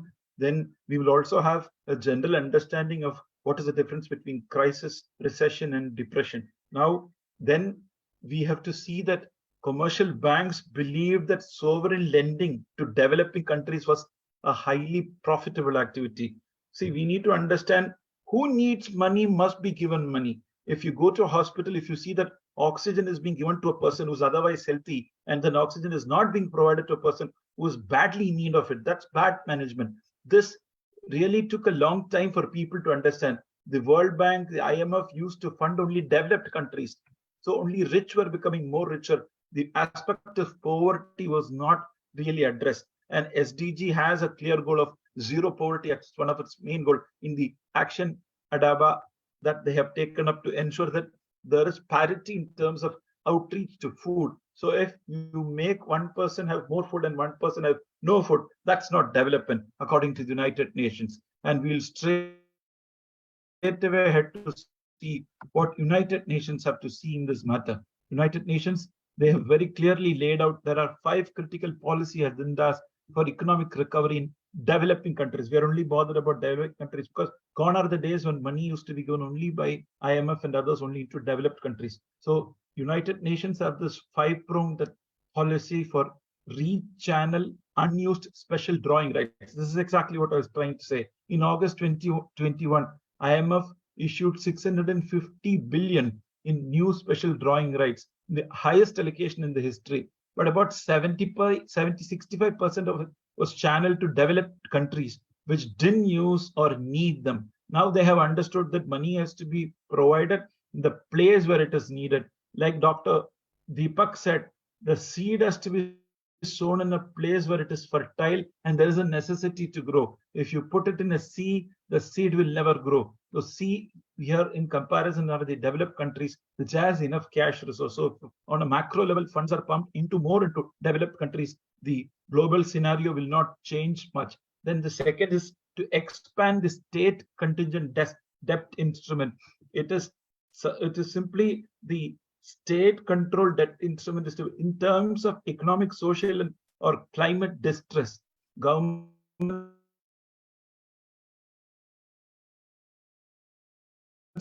may have no option but to serve when the COVID crisis hit everyone. We saw that governments gave a complete moratorium on the loans. It ensured that it ensured across the world. We saw that all the central banks were given direction by the government to stop collecting money for the time being because nothing was moving across the globe. Then comes the third part is very important. We need to establish a multilateral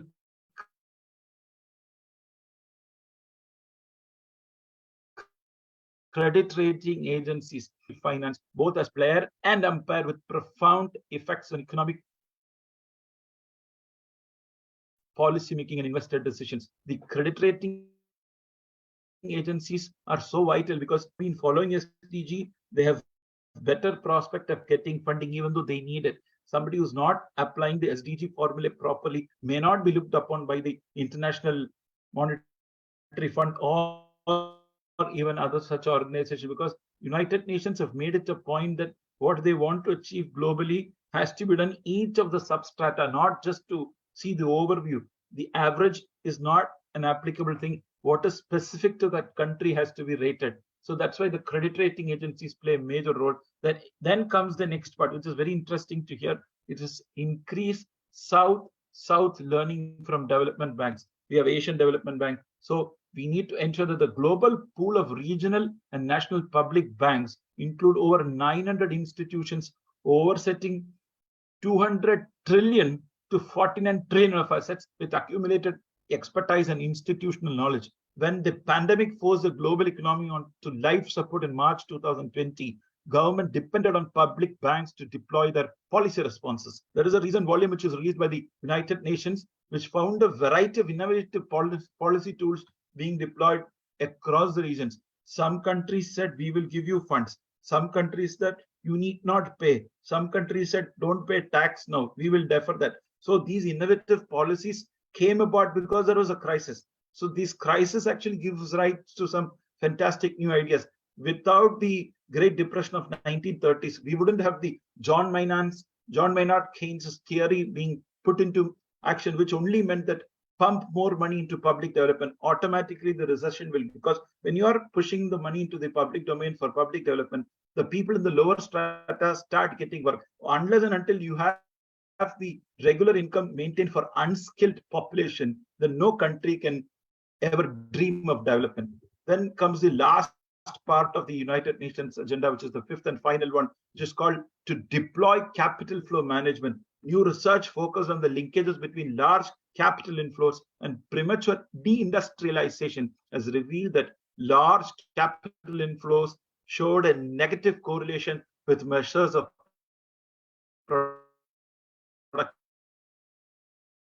productive. That's very important. When the law of pumping more money into something which is not required, then that will result in slowdown of the economy. So that also they have found that with compounded crisis on horizon, multilateral, regional, and national strategies, they must work together for a sustainable and transformative recovery. I've taken the experts from the United Nations website itself. Then comes the final part. We need to conclude this and get on. There are other speakers waiting. So the point that we are trying to make here is crisis is bound to happen. We can't stop the crisis from taking place. But then if you have a plan for crisis, then not only the progress on a normal level is taken care, but then that 1% planning, whenever you plan, you should ensure that there is a 1% chance of everything failing. For example, we are sitting at our home, we have an inverter in place. I am presently using the mobile data. I was envisioning a position when the moment Divya Somani got knocked out from the thing because of connectivity issues, me and Sandhya formed a strategy that we should use the phone very sporadically. We turned off all the lights. So we are now showing a crisis management at a micro level at home, relating to a small matter. Likewise, all the governments, we need to put our head together and then plan on a unison. India cannot have a separate policy. United Nations cannot have a separate policy. It is now as global as it is. Even the depression of 1930s taught us that even though there was no interconnectivity, we hardly could talk. We came to know what is happening in United States after 6 months. But then the global financial crisis hit everyone. Now it's very important that we start developing the developing countries or underdeveloped countries. Only then people will make more money on an equitable level. With that, I sign off. Thank you very much, Srividya, Madam, and all the others who have been very kind in giving me support time and again. We heard from Divya, we heard from Deepak ji, and Sandhya's beautiful introduction as usual, from our heart to our heart. So I'm staying in our heart. So it is safely well taken. Now we have Joseph sir also coming. So very good evening to all of you. Before my battery drains out, I don't want a blackout to say that, oh no, Balaji is not there, switch to the next speaker. Gleefully, I'm vacating my seat for the next person to take and then give a thundering presentation from his side. Thank you very much. Thank you, Mr. Balaji. What else can I say when it comes from Mr. Balaji? What? It's not going to be less than this. We know it very well. And as you know, you don't need a presentation to present before or talk about finance, which you breathe day in and day out and every single moment as such. We know that. We know that very well. I'll not even take a minute. Along with Great Depression of 1930s, in 1932, another big crisis took place. That was in the field of cricket when the Bodyline series was created. There are some interesting statistics that come out of it. Bradman was having an average of above 100. Now England planned to bring that down substantially. Of course, it did come down. It came down from, he averaged 74 in that series and he was considered as a failure. But then nobody knew what was hitting them. But then what is the standout of that series? The innings played by Stan McCabe. He scored 187 runs, which is worth every billion for each run scored.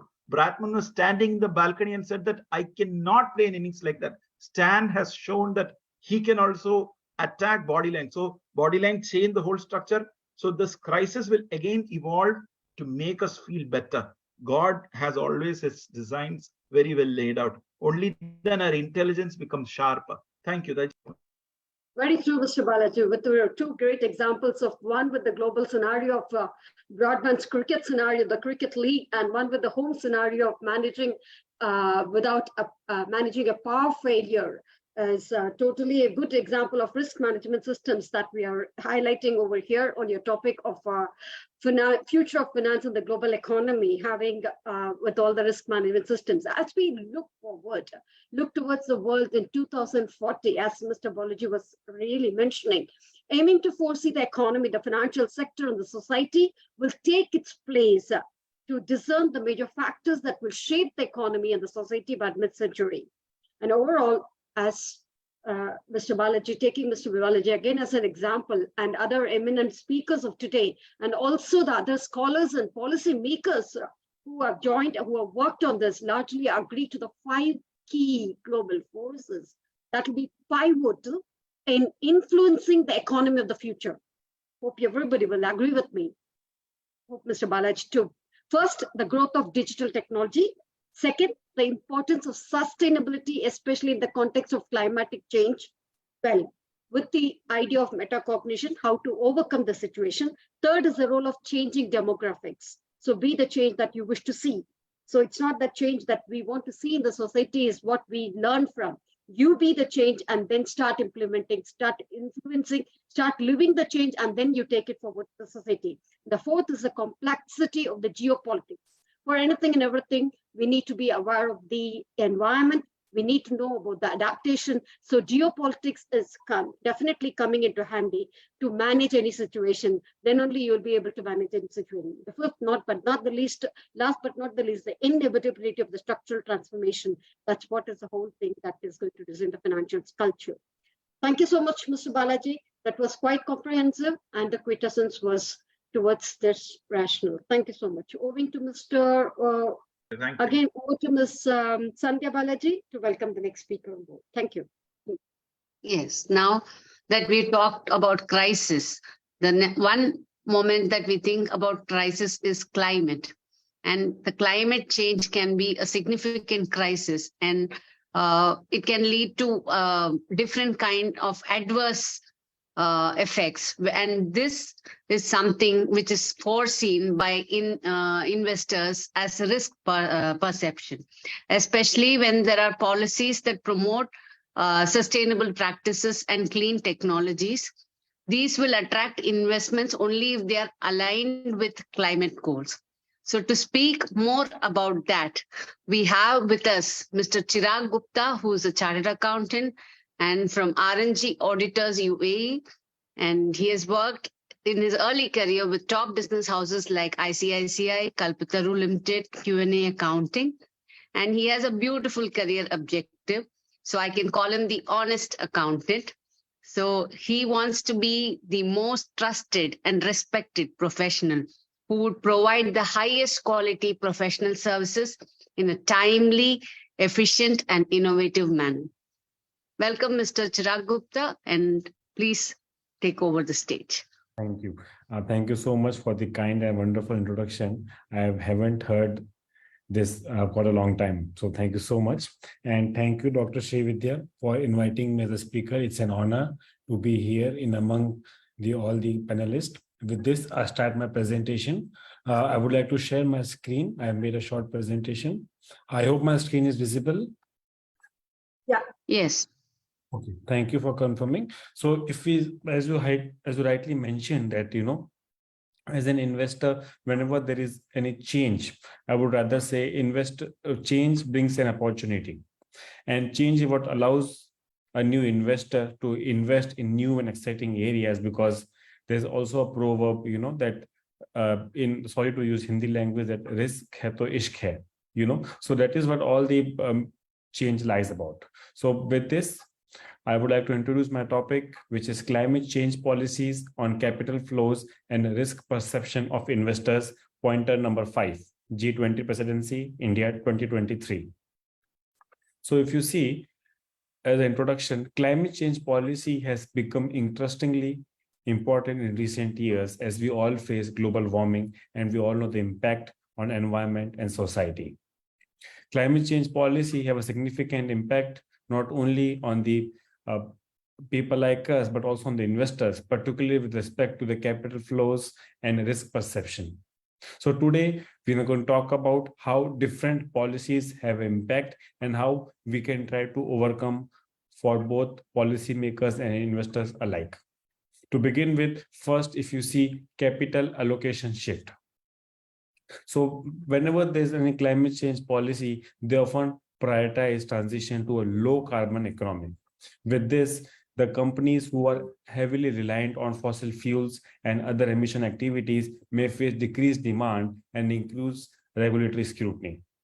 On the other hand, investors in renewable energy and sustainable technologies are highly likely to gain favor. As a result, this may allow investors to relocate their capital from carbon industry to a climate-friendly sector. And as we have, just to take one live example, a lot of my friends and colleagues who are investing in stock market nowadays, they instead of investing in a company who is into coal or mining or into oil sector, they invest in companies who are into wind, solar energy, or EV. No doubt there's a bright future, but also the cost is becoming competitive. So with this, you can see that shareholders are automatically investing in greener technologies. So automatically the companies are compelled to invest in greener technologies. Moving on, the next risk is regulatory risk. So if you see, whenever there's a climate change, there's always regulatory risk for the companies, especially operating in carbon intensive sectors.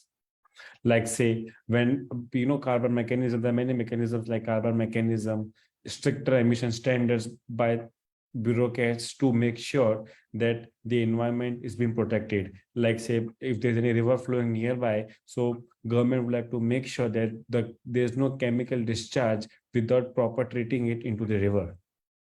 Otherwise, it will impact the floral vegetation and obviously the fishes. So in this, investors has to be they make sure that what are the regulatory risk in long-term investments they make. So we have observed that especially with a factory, it's a new or it's a coming factory, or they have to make sure proper relocation is made of the people, of the animals relying on that plot of land. Plus, whenever the factory is built, then later on, any noise pollution, any air pollution coming from the factory, the government might impose for the mechanism. And later, maybe after 50 or 70 years, they may also tell the factory to shift to a different location. So all these factors come into place for the investors when they're making such big investments. Next is physical risk. So physical risk stands for any extreme weather conditions like hurricanes, floods, wildfires, which they not only impact the infrastructure, but they also disrupt the supply chain. And this leads to increased insurance cost. While I was preparing this presentation, I was not aware, I just came to know that insurance companies in one of the country, they stopped insuring due to wildfires. Because in a particular country, there were so many wildfires happening that they said, no, we cannot insure. So this automatically impacts the investment in a particular area. So any company who would like to invest, they would first see if that area is prone to any earthquake, any natural calamity, because we all know that if you go to the insurance company, they will say it's act of God and they would not cover in that insurance claim. So due to this increased climate change, we have seen a lot of extreme weather conditions like heat waves and all, which disrupt the normal working conditions. Like this extreme heat wave, the laborers, the workers, they cannot work out in the sun. They should be given proper shed area or proper rest areas to work out. Especially if we talk about my country, which I'm living in, Dubai, we have seen the government is properly monitoring that there's midday break is given to the workers. There is no worker working out in the harsh extreme conditions. Moving on, transition risk. So in this case, what happens is that whenever there's a transiting from high carbon to low carbon economy, it creates risk. So the companies who fail to understand or fail to adopt these new trends, they always fail a declining performance. So investors must also understand this process, and there should be smooth transition from high carbon to low carbon model.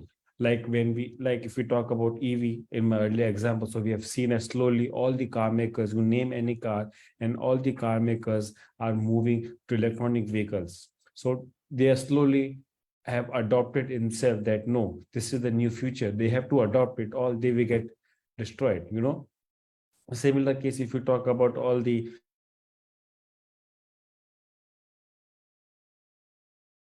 electronic equipments. Why? Because the companies have understood that going forward, this is the way out. They have to understand it. So as I mentioned in the starting that as an investor change and what is opportunities. So what are the opportunities for the investors over here? No doubt in the opportunities if we talk about, first is renewable energy, electric mobility, sustainable agriculture, green infrastructure. Like if you talk about nowadays, the talk of the town is energy storage technologies, batteries, which can generate electricity and store in the battery, and then we can use it whenever required. So this is the new opportunities for all the investors who want to invest in. Then moving forward, what are the policy tools which government across the globe uses? Number one, as we all know, carbon pricing, where they put a price on carbon or they put carbon tax. Then renewable energy subsidies. In my hometown, where I'm from, India, Jodhpur, Rajasthan, the government is giving subsidies if any household invest any solar plant, like say to heat the water. So the government can use these policy tools. First is negative, which because it gives tax, it increases the prices, and second is positive manner, which gives the positivity for the investors, for the people to invest in much more greener and sustainable solutions. Then we all know that companies can have all the power to invest in innovative solutions which can address climate change and can enhance the productivity and attract the investor interest. Because we all know that when shareholder put pressure on the companies, automatically the business practice might change. We cannot always depend on the government that no, government will do something. No, it's our society, it's a collective responsibility of us all that we need to come up and re-emphasize to all that no, sustainability is the new model, then only we can prosper. With this, I would like to conclude that it's a long-term issue, and the effects may not be immediately apparent. But investors with long-term horizon will definitely have positive results in a few years, and climate change policy can reshape the capital flows, as I already mentioned, because the investors can influence the decision making of the companies. Investors who are proactive in deciding and understanding the implication of these policies and procedures will definitely impact to navigate in a changing landscape. And I would like to also add on one more important point, that a lot of companies we see that they make promises, but they not live up to their promises. So one of the important elements which I personally feel is disclosure in the financial statements of the company, that how much are the greenhouse gases they emit and what are the climate related risks the company possesses. There may be a cultural shift, but we see the trends are clear slowly. I have seen many stock market companies, they have already started giving these disclosures for the investors to see. With this, I conclude my presentation. If any questions, I would like to take up now or later as the time permits. Thank you. Thank you, Mr. Pankaj. That was quite comprehensive and quite informative when it comes to the climatic change related to the finance. Thank you so much. And as you rightly said, mitigating climatic change requires a large-scale transition in the low-carbon economy. And we all know that scientific consensus is the climatic change that is undermining the ecological systems on which, as you rightly mentioned, about the human and other forms of life depend upon. The mitigating climatic change is crucial to preserving the conditions for the economic growth of life within the Earth systems. There is also a strong scientific consensus that the limiting global warming to well below 2 degrees centigrade requires a transformation of the structure of the global economy activity on massive scale. And on their own, the markets cannot deliver sufficient mitigation, and a wide range of macroeconomic and the financial policy tools can affect climatic change and can be a part of the package of the measures of the mitigation. Well, do you agree? To conclude, more research is needed on the most effective policy mix for climatic change mitigation, and the role for climatic mitigation is the overall policy framework that is going to decide the fabric of the economic culture. Thank you so much, Mr. Pankaj. It was quite comprehensive and very informative. Thanks for being with us, and it's always a pleasure having you on board with us as a speaker. Thank you so much. We value your precious time. Thank you. Over to Ms. Sandhya Balaji to welcome the next speaker on board. Thank you. Thank you, sir. And right now, today, to be digital is something as good as ABC. Somebody who's not digital or not gone digital is illiterate. So digital financial inclusion is very, very important. it's a great indicator, an important indicator for the economic development and also the achievement of sustainable development goals. So when we expand the access to financial services through digital platforms, it enables individuals, particularly women and other underprivileged communities, to save, invest, and manage their resources effectively. Thus, it helps in addressing eradication of poverty, also gender equality, and gives more opportunity for economic growth. So to speak more about this, we have a beautiful woman with us from Indonesia. She is Herdiana Dewi Nurfika. Miss Herdiana Dewi Nurfika, have I got your name correct? Yes, correct. Yeah, and to introduce her, I think I would require one big session as such, but I'm making it as short as possible. She's an entrepreneur, certified NLP master practitioner, ACT therapist, REBT therapist, certified group life coach, mental health advocate, international speaker, meditation teacher, entrepreneurship and business coach, sales coach, employee performance coach, and she has a bundle of certifications, including a certified social media marketer and a TikTok marketing person. So we welcome you, ma'am, and looking forward to your inputs on the digital transformation that we require for this world to attain sustainable development goals. Okay, thank you so much, Dr. Sandy, for the introduction. Hello, good morning, afternoon, and evening to everyone. First of all, I'd like to express my gratitude to my dear Professor Nada for the invitation and the amazing IRU team, Dr. Sri Vidya, the project leader, Dr. Snigda, Dr. Virginia, and our amazing host today, Dr. Sandy, and warm welcome to all speakers and also participants around the globe. My name is Herdiana Nurfika from Indonesia, and I'm student founder of Peace Education Center, Presidency firm, and also HD and stuff. And I'm here today to delve deeply into a matter of great significance that connect technology, finance, and societal progress, like our host already mentioned today. My topic is digital financial inclusion and advocacy to monitor financial growth globally. Because yeah, we live in 21st century. We also connect with more and more technology advancement. So as we are here today, I think it's important to remind that we are charged with the responsibility of championing the cause of digital financial inclusion, not just as an inspiration, but also as a global imperative, because in an increasingly interconnected world, access to financial services has really transcended the realm of privilege to become an equivocal human right. Because yeah, our meeting today signifies our collective commitment to transcending borders and bridging socio-economic divides by fostering financial inclusion on a global scale. So I think it's also a commitment to ensuring that economic opportunities know no geographical or socio-economic constraints. So in today's topic, to provide a more profound understanding of the ramification of digital financial inclusion, I'd like to share some story, but I don't have a presentation for today. So I got a real life example. For example, in rural Kenya, there is a smallholder farmer named Jane. I think Jane is just a name. Many people also face this in many countries, especially in developing countries.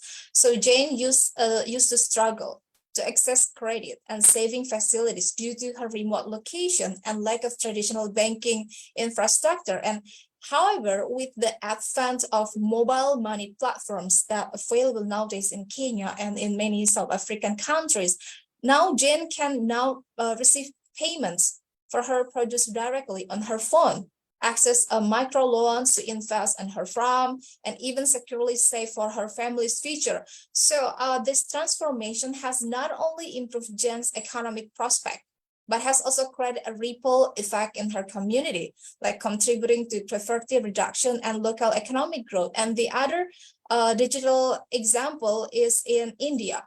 So consider the case of a small village in rural India. We know that there are some dairy farmer. I think many people struggle for years to secure loans to to expand the business, especially in firms. So traditional banks, we know that were far from the remote village, and the paperwork and bureaucracy were really daunting. People really got so much difficulty when they want to leverage their business, especially in the farm village. So the pledge began to change with the advance of digital financial service, even in the rural area. So a local mobile banking agent can help people to open digital bank account.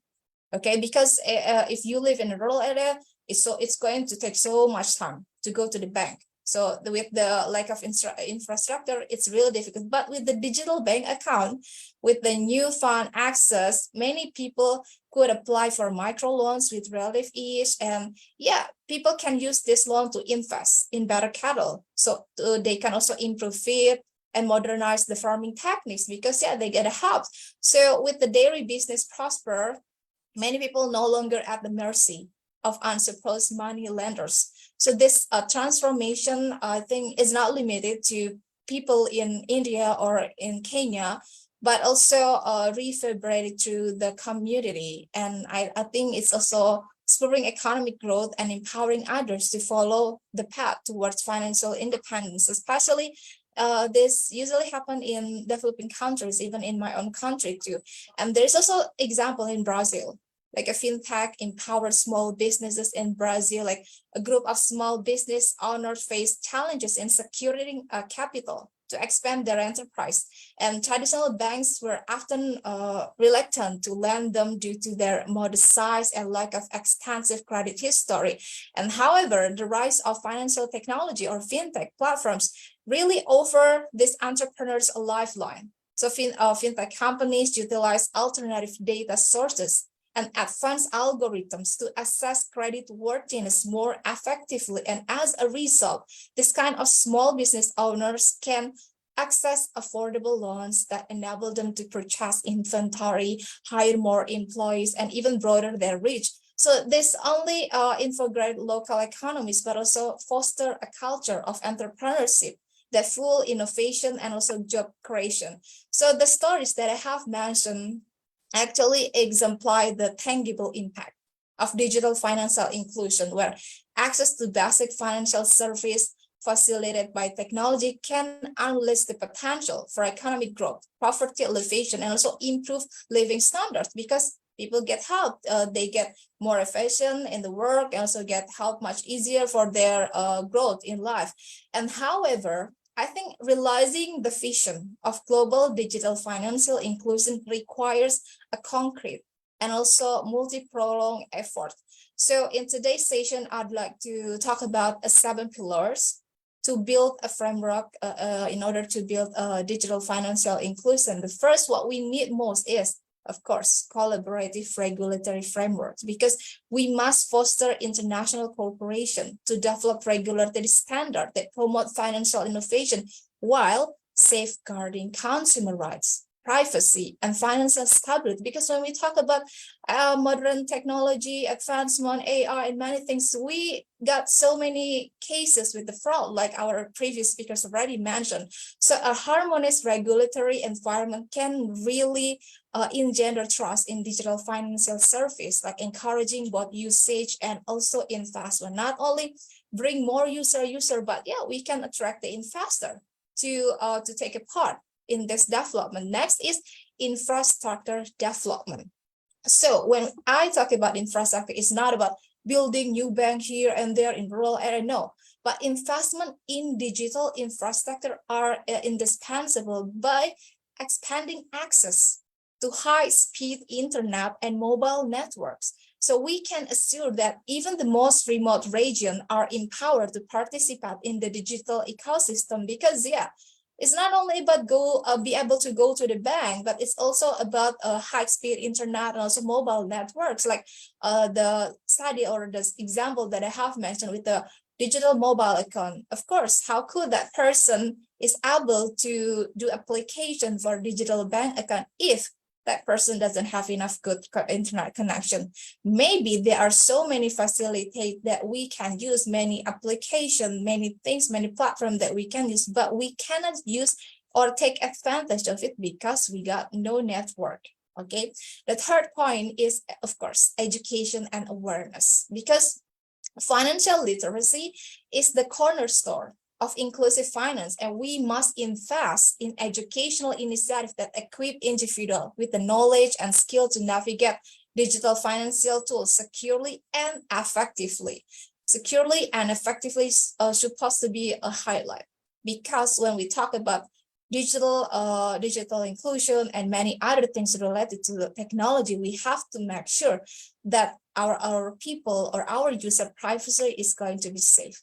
So we also have to make sure the secure stuff as well, not only effective, because yeah, we know that usually technology help us to make our work more efficient and also more effective, right? And moreover, this program should address different needs, respecting culture norms, languages, and also accessibility for individuals with disabilities, because yeah, we know that many people got a disability, and we also have to take care of their needs too. Next pillar is public-private partnership, because like I have mentioned at the beginning, collaboration is really neat. So the collaboration between governments, financial institutions, and technology companies and civil society is really pivotal. It's not only about, okay, we got a government and we got a private sector, but we have to involve our civil society. We have to educate them too. So together we can harness collective expertise and resources to drive on innovation and scalability. So if it's not scalability, then it's not going to be advantage for many people. We have to make sure that it's going to reach more or broaden people, even in areas that got no access much. So public-private partnership can really help develop inclusive solutions that tailor to the unique challenges faced by different regions. Because when we involve our civil society, okay, we got a story from A city to B city to D city may be different. So we have to make it a unique, but not we don't have to make something unique for every city. We have to find a common ground needs for them.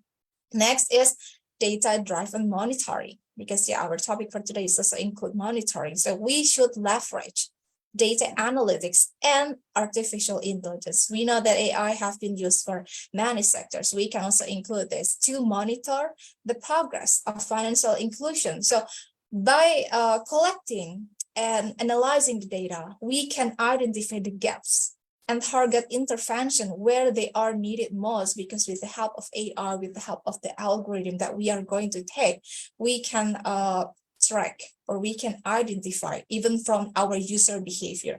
How is the user that usually use a specific mobile bank account, usually purchasing and so on. We can collect the data information from that, even though it's secure, but for the growth, we can access that. And this data-driven approach can really inform policy decision and enable us to measure the impact of our efforts really can be go accurately, because if we don't go with the data, then we cannot go further. So we have to monitoring based on the data, and we can go further with the other innovation or the revision. Let's say we need to make something new. And the next is inclusive product design, because we have to design financial product that cater to diverse population, which is really such a paramount, because we need something involves considering something include like culture, norm, language, like I have mentioned, also accessibility for individuals with disabilities, because inclusive design ensure that financial services are not one size fits all, but are tailored to meet the unique needs of each community. Because yeah, if we talk only about a one size fits all, I think it's too selfish. But we want to make a world where we can be happy together, we can work together in many things. So we have to find someone unique. It's going to take more ways, but yeah, it can be promised that it's possible. And the next is, or the last one, is risk mitigation. So while we advocate for digital financial inclusion, we must also address the concern related of cybersecurity and fraud. Like I have mentioned, everything related to technology, not only about the financial, even for our social media, It's always related to the cybersecurity problem and many things, and we have to take answer on this. So establishing a robust security, measure it, and yeah, I think it's really important to protect user financial asset and personal information. So we have to strengthen the cybersecurity, which have to measure that it's going to instill confidence in digital financial service, like driving greater adoption. Because if we don't take care of it, many fraud is going to happen. For example, like I have mentioned in Kenya with the mobile money gram, it's really make something more efficient in South African countries, but at the same day, there are so many people who try to take advantage of it. They make a fraud. So even though we realize, okay, people already got advantage of it, there is some little bit gap that we also have to make sure that those people who are trying to take advantage from other people cannot really be into it. So we have to make sure that when we want to launch the product design, for example, we have to be really prepare ourselves for about this kind of the cybersecurity and especially fraud, because yeah, money mostly with the innovation include the fraud cases. So as we continue to advance our vision of a more equitable and prosperous world, I think digital financial inclusion must be firmly embedded in our collective consciousness. So we have to embrace technology innovation, promoting collaboration, like in the pillar that I have mentioned, and also committing to ourselves to monitor and support financial growth globally. Because yeah, if our government provide many applications, many new things, many digital bank accounts, but we don't support it, then what's the use for it, right? So I represent the path to a future where economic opportunity are accessible to all is such a responsibility from all citizens, not only those people who work in the chart. Because yeah, imagine a world where the Jane story from the Kenya or the people from the India really face these challenges regardless of the society, regardless of the geographical location or socioeconomic status. They can participate fully in the global economy. So this vision, well, it sometimes sounds like ambitious. We want to take everything. We want to make it personalized. We want something that fits to all. Yeah, it sounds ambitious, but it's within our reach, because together we can create a world where economic opportunity are not confined by borders or circumstances. Okay, because when we talk circumstances, yeah, it's only going to get advantage from some people only, not in the majority people.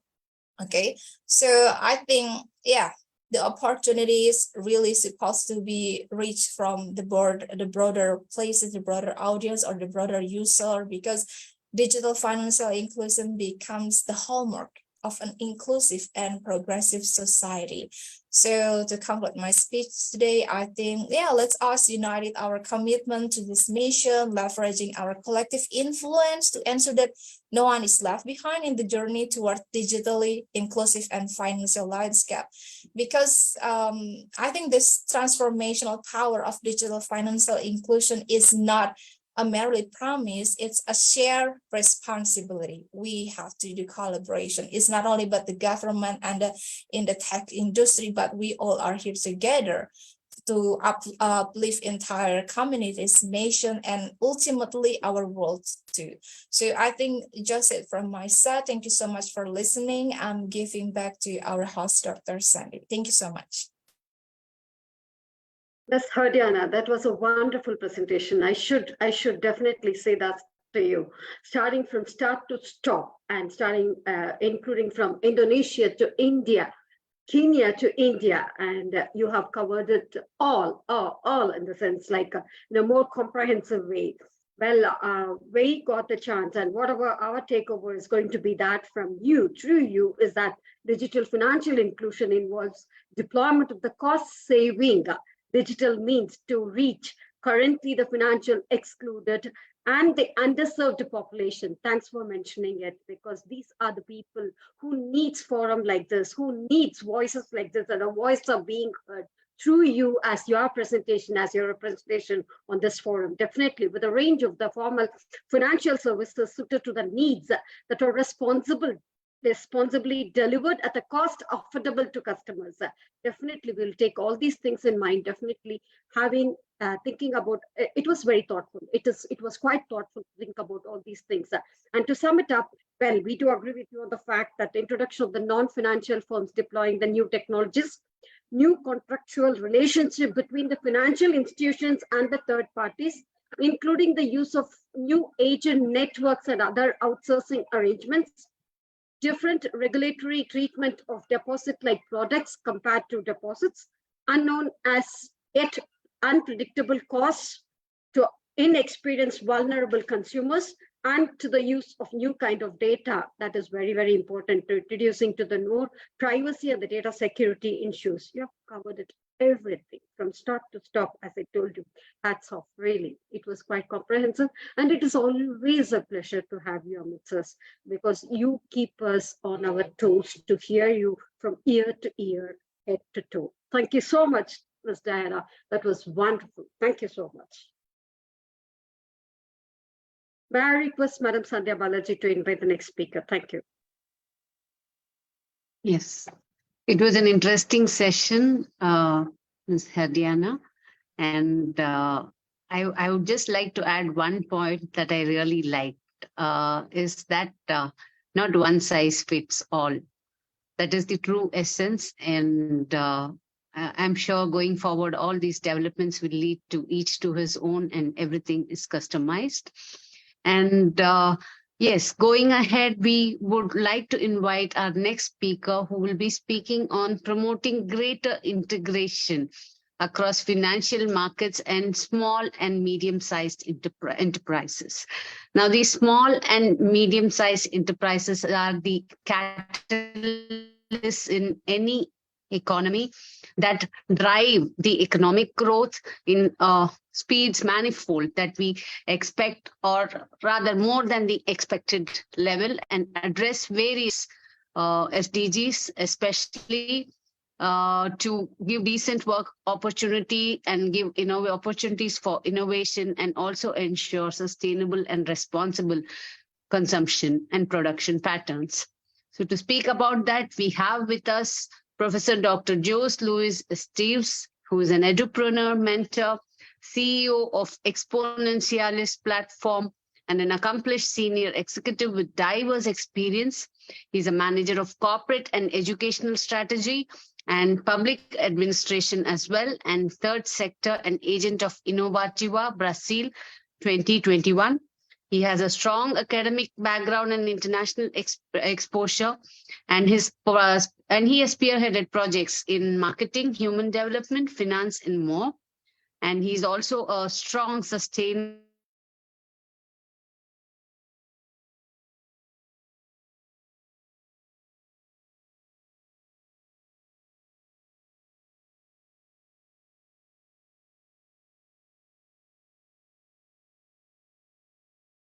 from the Upbring Foundation, and he's a 3 times recipient of the Burn Efficiente Prize, Instituto Caniz SP. Welcome, sir.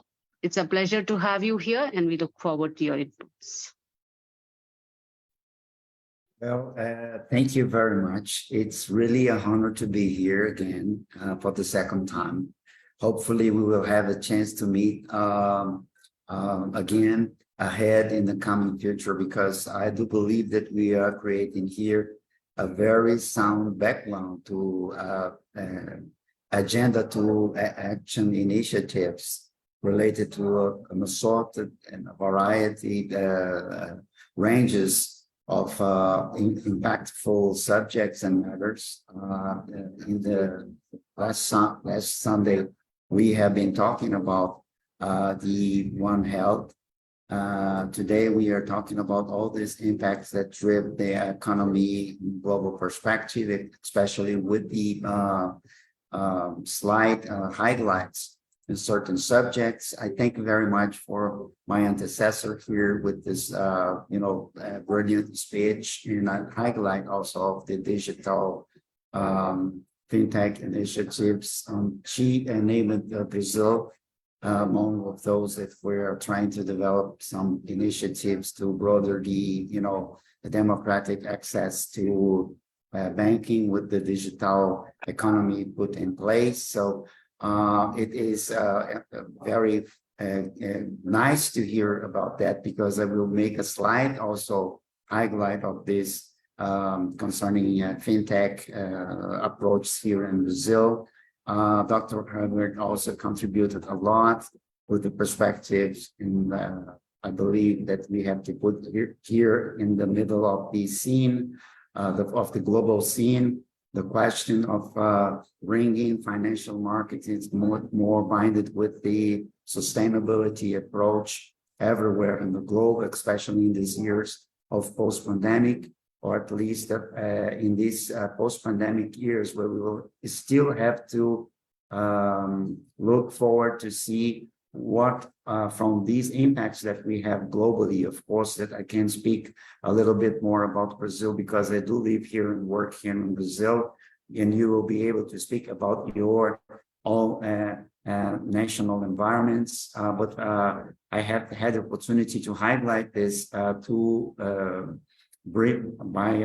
building a bridge between the aspects of the Philippines education, for instance, and Brazil during an international conference that was promoted and sponsored by University, that is an almost centenary university in Philippines.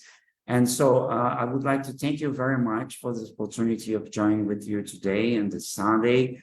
Hopefully we will keep the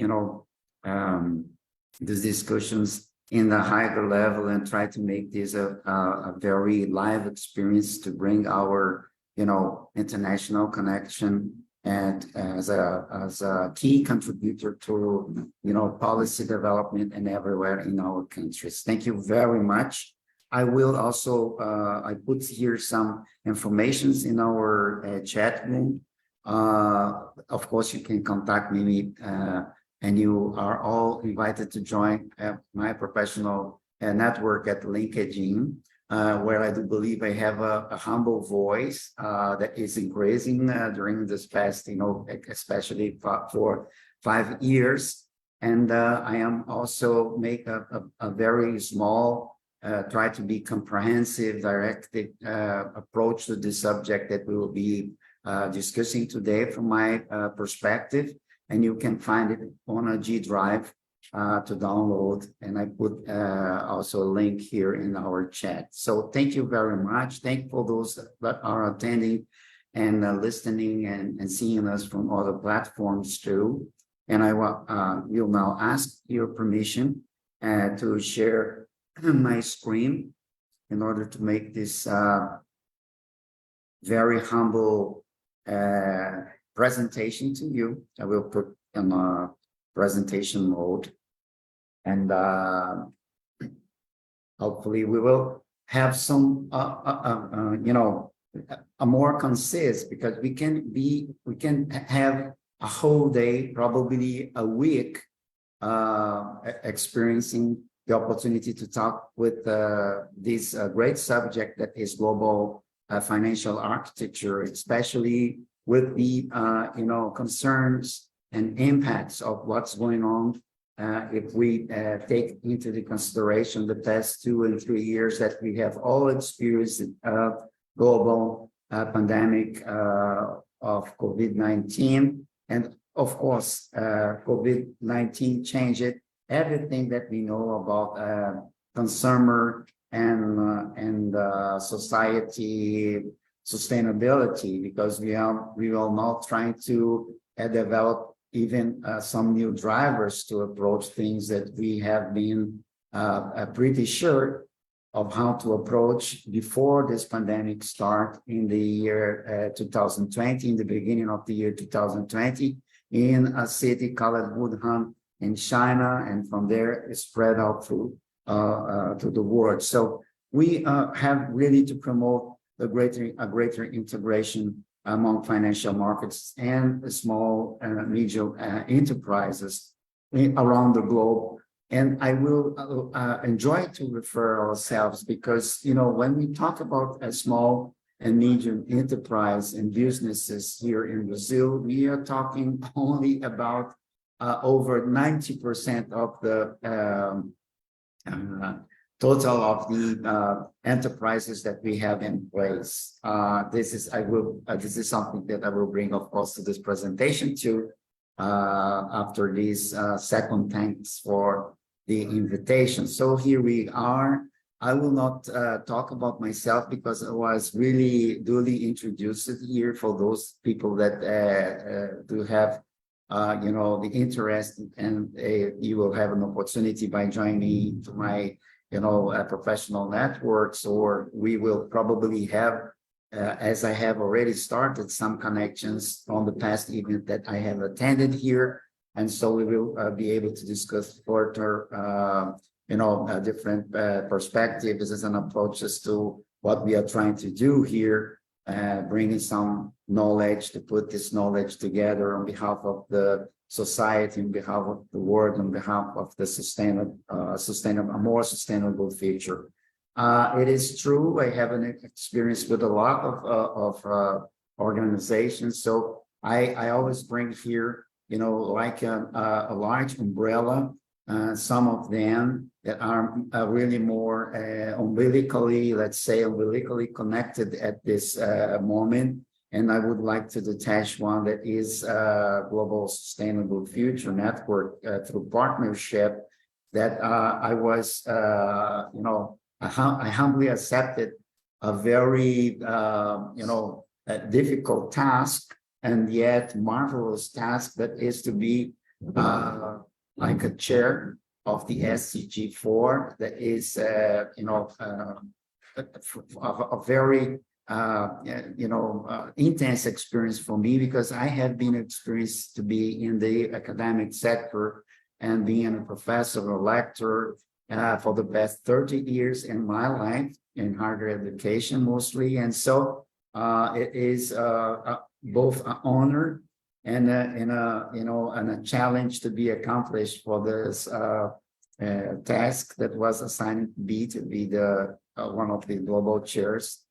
And then in the past presentation, I used the same image that I'm using today, because I do believe that it takes us to the lead of everything that we will be able to discuss further in any subject, because we know that the future arrived and brought us a hard impact on the global society. And from those that cannot see on an appropriate way, I am, showcasing a picture, a draft of our mother art wearing a face mask that is probably, something that was really close to our reality, especially in the hardest moment of the COVID-19 pandemic in the past years. And from that moment on, things change. And if we have to make like a soup of words, try to address or try to build a bridge between the financial environment and the SMEs, in order to, attest that they play a key role in national economies around the world, we will have, of course, to put as a north, as a key direction, that they are central to the efforts that we are trying to pursue to achieve environmental sustainability and more inclusive growth. So this is something that we have heard a lot from the previous speakers that we have this Sunday here joining us. And of course, however, these contributions may vary widely across firms and across countries and sectors. But as a matter of fact, if we can put some pinpoints to highlight the contribution of the small and medium enterprise to economic development, we could say, for example, economic transformation and poverty alleviation. We will be able to say capacity formation. We will be able to say or to address technological industrial development, the promotion of growth, industrial dispersal, backward and forward linkage, and technological acquisition. Some of these subjects that could be on a more or less intensive connection with the finance and environment that we have here. So you will have some thunder background that I cannot avoid because we are experienced to have a very huge rain just coming in this moment that we are taking this presentation here in this beautiful city of Rio de Janeiro, that's in Brazil, that's now totally cloud and subject to hot rain. So specifically, I would like to pinpoint that small and medium enterprises represent something around 90% of business and more than half of the employment around the globe. And of course, I am taking into consideration all the balances and the data that come from international organizations, most from OCDE, World Bank, and experts that are really connected to give us these realistic numbers. So it's fair to put in place that we have, if we're talking about SMEs, a majority, we are experiencing a majority of the importance in different aspects of our life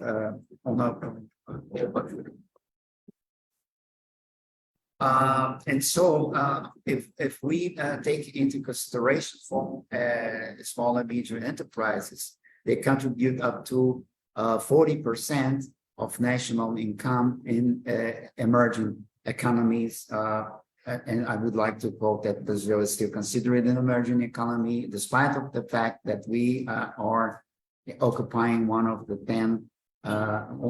10 places among the largest economy in the world. So we have a contest here.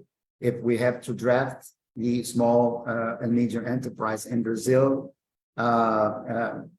globally, we have accounted in the year at the bottom end of the year 2022, something about 22 million small businesses that are fundamental to the economy because they are accounting up to that period of time that is so close. We are just one semester ahead of the data that I'm taking here into consideration. Over 95% of all companies that exist in the country, 55% of the total set of jobs, and almost 30% of the GDP in Brazil. So it's not, we don't have to be humble when we talk about the influence and the participation of the small and medium enterprises here in Brazil in a lot of contests. So they account for more than a quarter of the gross domestic product GDP and are in full recovery after facing the crisis caused by COVID-19 pandemic. So I'm bringing an image of a figure that stands our real currency, like affected by COVID-19 virus, but because in such a great environment as we have here of when we talk about SMEs, we will have impacts of giant proportions after this COVID-19 pandemic, and some of these impacts we are still dealing with. So if we take now a very fast ride to talk about financial markets and bring like a sum up of all those things that we have been discussing during this Sunday as an overview, we will talk about something that is able to relate financial markets with the facilitation to exchange funds between investors and borrowers. So this could be a very good overview, because we were talking about inclusion of stock markets for equities, bond markets for debt, money markets for short-term funds, and so far in terms of economy. And so if we brought all these aspects of financial and economic aspects and constraints that we are dealing with we are able to arrive in a place where we can draft a little bit more the challenges that are faced by SMEs. And I would like to highlight really that SMEs often lack collateral, making it difficult to secure traditional loans. So this is one of major challenges that could be second by, because we can align, a dozen of very impactful challenges, but I would like to bring to a couple of them, 2 or 3, in order to highlight our experience by doing this bridge connection between SMEs and financial markets. One of them I would like to highlight also is the information asymmetry and high borrowing costs limiting their access to finance. So this is well related in the aspect that Professor Erdiana brought us today with the very good explanations about the role of fintechs in this subject. So integration benefits should be more linked in the direction that integration SMEs with financial market would unlock capital for expansion. If we talk about in terms of economy, development, and foster sustainability, economics and social sustainability, there are some, dimensions that we cannot bring apart. They have to be connected with this journey and experiences of ours. Also, I foresaw some very important improved risk management, access to diverse funding sources to enhance their competitiveness. So this is something that I would like to bring and to this presentation and to discussion. And so there are, of course, a wide range, a variety of initiatives for bringing this integration. And one of them, of course, will be like Dr. Herdiana told us, fintechs. And in case of Brazil, I would just like to make a slight highlight in Brazil. And it brought me to the scene, the importance to, connect the dots with what Professor Herdiana brought us here in the morning. And that's why I added this while she was speaking, because I would like to reinforce the speech that we had before. They mean really a revolution in terms of financial inclusion, especially here in Brazil.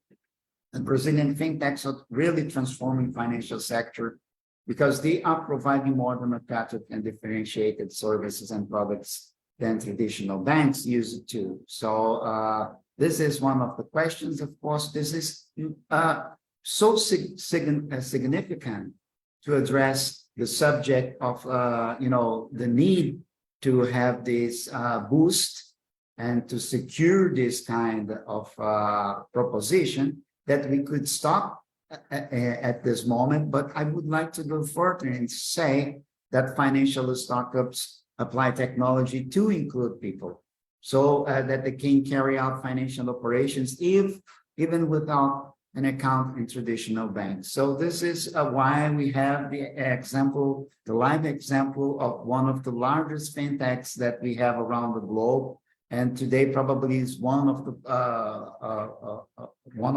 most important, that is Nubank, that was created here in a joint venture by a Brazilian woman that presently is the head of Nubank operations, and a Colombian, executive that brought together this initiative. And now we are talking about a digital bank platform that is, addressing over 60 million current users and consumers. So why it's happening? Because financial startups apply technology to include people, and they can do it because they foresee ahead something that is in a perspective that's quite different from the bank, because banks in Brazil while we do have annual taxation in the economy around, it's still a two-figure, but it's decreasing around 10, 11%. We have traditional banks applying, let's say, 350%, figures in order to capitalize the money that we have in credit cards or the money that we request on a loan and things like that. So it's unthinkable. All around the world, it's not possible to find out some, let's say, tremendous inequality in terms of managing the bank here as we have here in Brazil. So what we have data from the Global FinTech Rankings report by the British company Findex Stable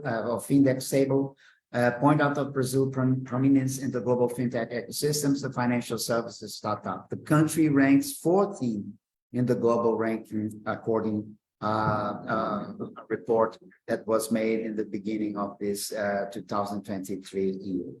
And so the FinTech report also shows that Latin America has been gaining relevance worldwide, and in this context, Brazilian fintechs stand out in in the year 22 for receiving 40% of the total almost 9.5 billion US dollar investments made in startups here in the country. So this is the sound huge relevance of fintech here, not only in Brazil, but we are experiencing this in the continent as a whole. So Latin America, I believe from Mexico down, we have a sort of variety of experiences and local programs here in Brazil. Just like Professor Herdiana told us, we have a research initiative providing financial and technical assistance. Of course, I will quote later a couple of other programs that we have in very particular dimension, just like this one we have here in Brazil. So there are some role of the digitalization to be implicit in what we are talking about when we talk about in terms of fintech platforms and the connection to small and medium entrepreneurs as lenders and investors online. We talk about crowdfunding and peer-to-peer lending, offer alternatives and financing options. And of course, we have, like I told you before, this is a huge movement, not only here in Brazil and Latin America, as we have saw for the previous almost 9.5 billion figure, but other case studies like the Indian, like in India, where SMEs access international investors through online platforms, United Kingdom funding circle that connect SMEs with investors, boosting their growth, things that are happening worldwide. There are some strategies, of course, for promoting integration. I would like to quote that we have to simplify regulatory procedure in order to make easy for SMEs to access markets as a priority.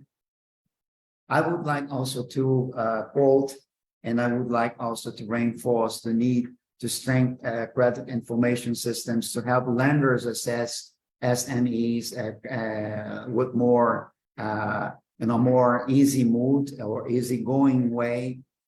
And there are, for instance, some policy recommendations to do so, and the government should create supportive policies for SMEs or to reinforce the policies that are already in place. And and also to have a a new, let's say, I would like to use a word, enlightened regulatory framework that encourage fintech innovation.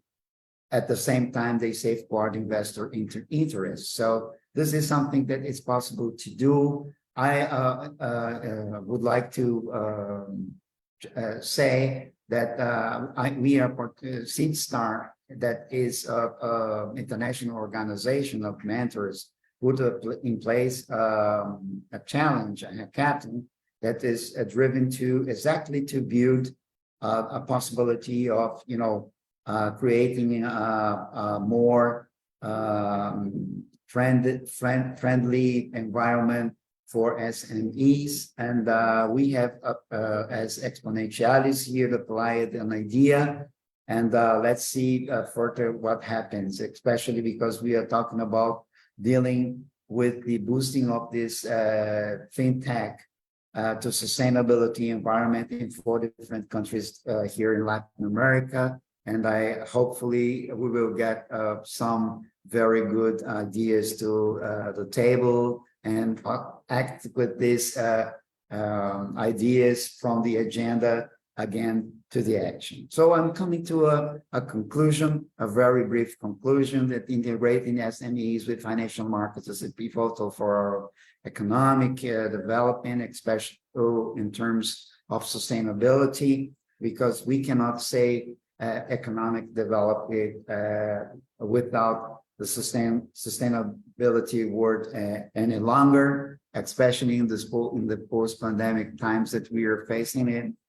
And a collaboration between governments, financial institutions, and fintechs can drive this integration. So I would like to thank you very much for your patience, and of course again for this invitation. Dr. Sabidia, thank you again for making me join this group. So I'm hot feeling that I am becoming a live presence in the upcoming meetings that we will have. Warm greeting from Brazil to you all. We have lots of training, advisory, and research services here. We are putting this at your hands. I am happy because I just had joined a group of global mentors in this past week, and now the CEO is coming to me here in the WhatsApp saying, "Hey, Jose Esteves, I would like to talk with you about more about this." Because when I have created Exponentialis, a change-making education and learning platform, it was my heartfelt, deep intention to mitigate the gap between public and private education systems. That is really huge here in Brazil, and that exponentially grow during the COVID-19 pandemic, most impactful years. So I'm always bringing and sharing this an opportunity, because we can together build a very strong connections in order to change, especially to change the curricula that we have in higher education institution at this moment in different areas, to bring this sustainable future approach in different subject matters and directions. So once more, thank you very much for your patience, for your kindness of attending an event here, and a very, very, really warm greeting from Brazil. I will now stop to share, and I am able to come back again to our more personal mode here in the platform. Thank you very much. Thank you so much, Mr. Esteves. I am so happy to have a Latin American country here with me too. Definitely SMEs are the core of our economy. And I have to say that in my respect, when I'm always helping women or female entrepreneurs find financing, is very, very difficult, but it's not only for women, it is for any small or medium organization or company. We call them pymes here in Latin America, but definitely they are the core, and really integrating them to financial markets is the key.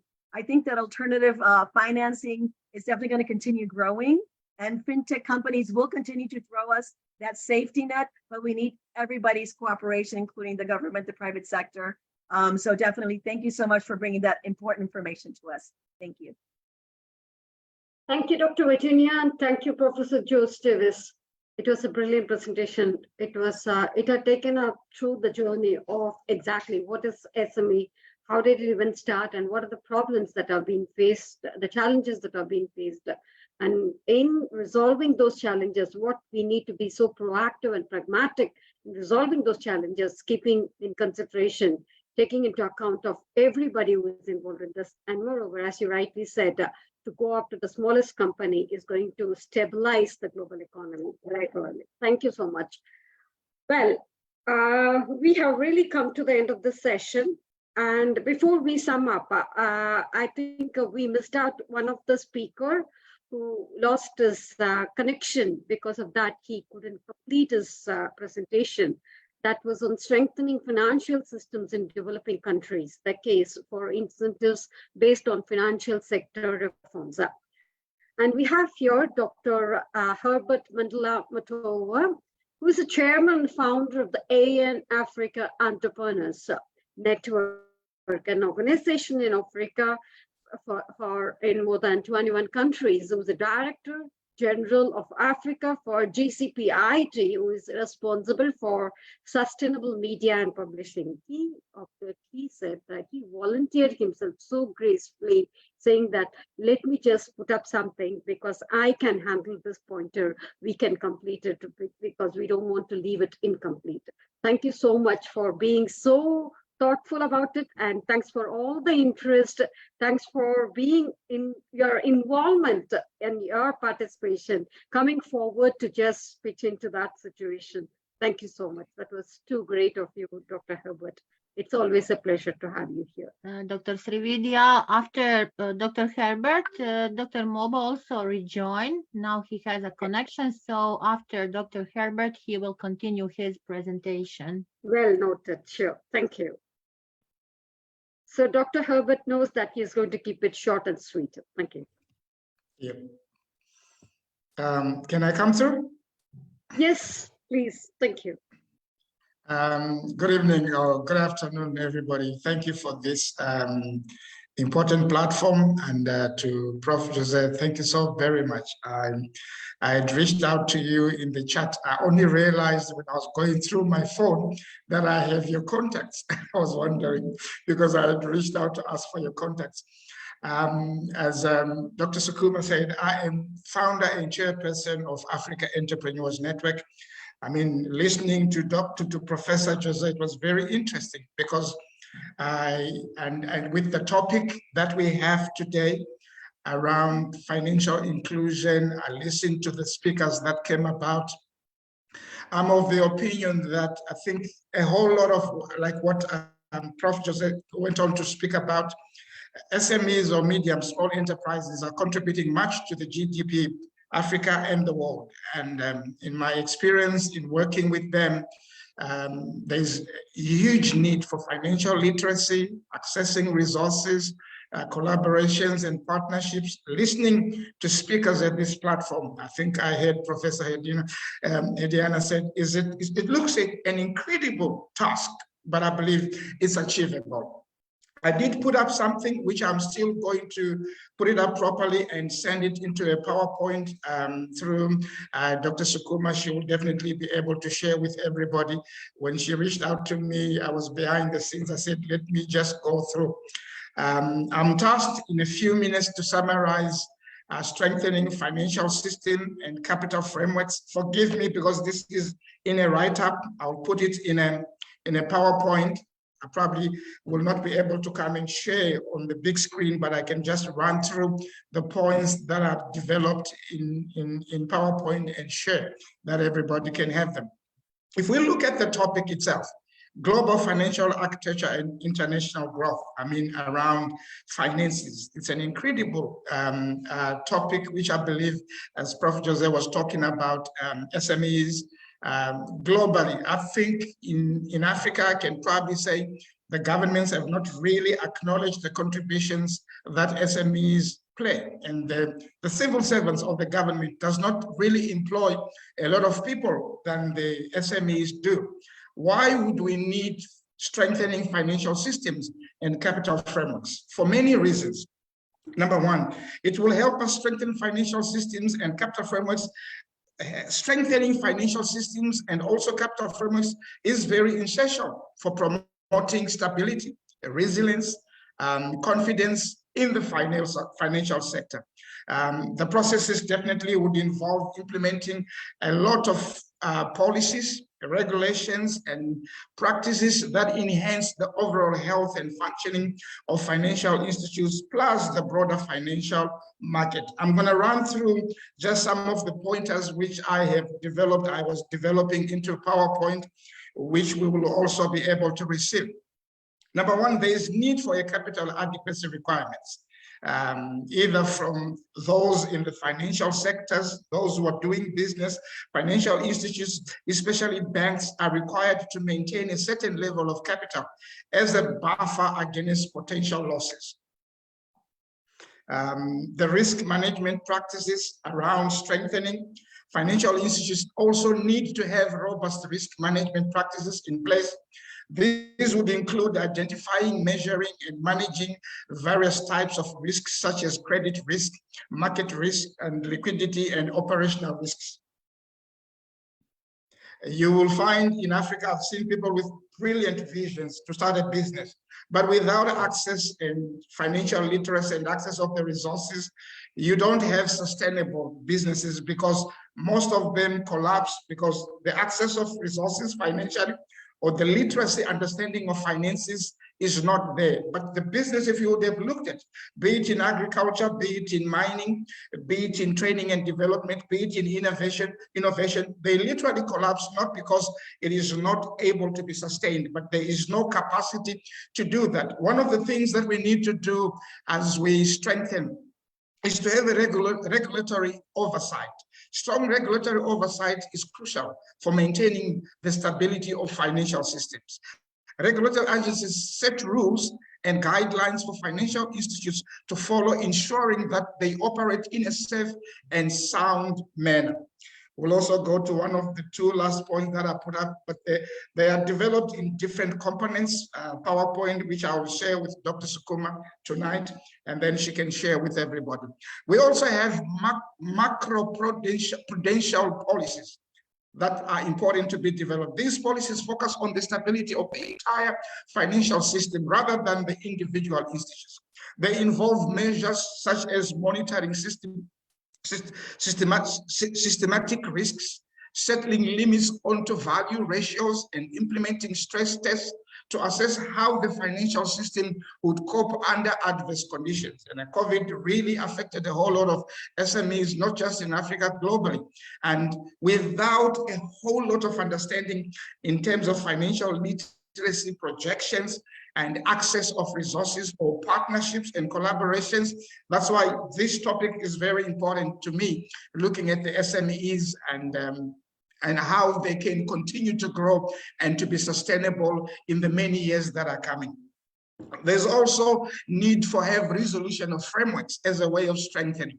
In the event that a financial institution becomes insolvent or faces significant distress, having effective resolution frameworks in place is important.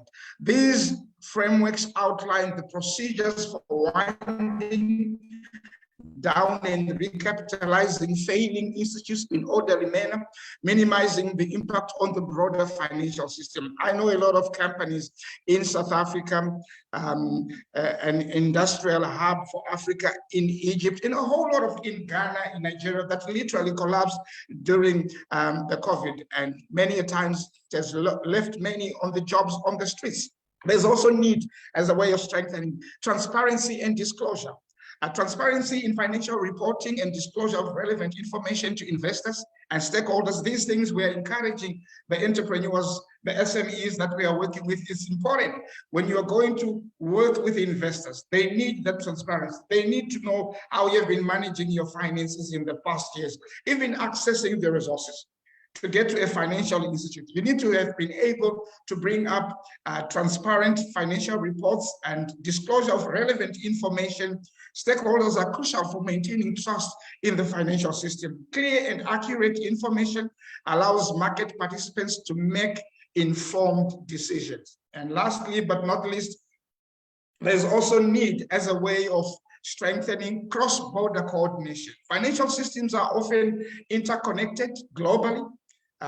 Effective coordination and collaboration among different jurisdictions and regulatory bodies are essential to address cross-border risks and prevent regulatory arbitrage. There's a lot currently in terms of trade, free trade that is going on, a lot of platforms that are going on. We had a meeting, I think, early this year with India Chamber of Commerce reaching out saying they have entrepreneurs who would like to collaborate with entrepreneurs in Africa to identify areas of common interest. And the second part of it, we are going to be seeing entrepreneurs from Africa going to India, but the whole aspect is the financial architecture and the financial understanding and literacy of entrepreneurs and business and financial institutes, which are already existing. Servicing is extremely important to take the sustainability to another level. We'll look at technology and innovations as ways of strengthening these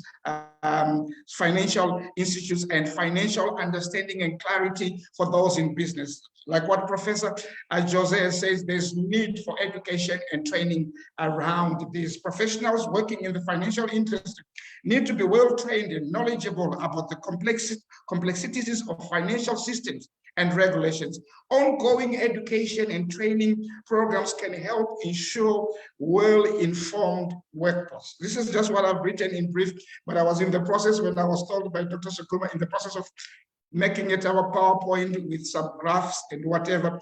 I'll be able to share it with her and then we can access it. Thank you so much. Thank you so much, Dr. Herbert. We couldn't just believe that it was a last-minute preparation.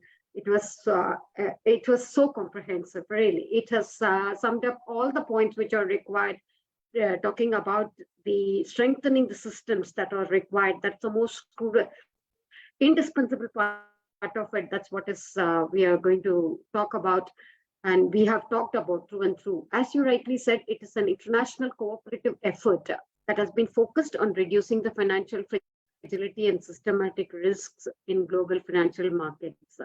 Proceeding further in 3 different areas of enhancing financial market and transparency, improving the international financial architecture, and strengthening financial systems with proper policies and protocols and the SOPs, which are much required.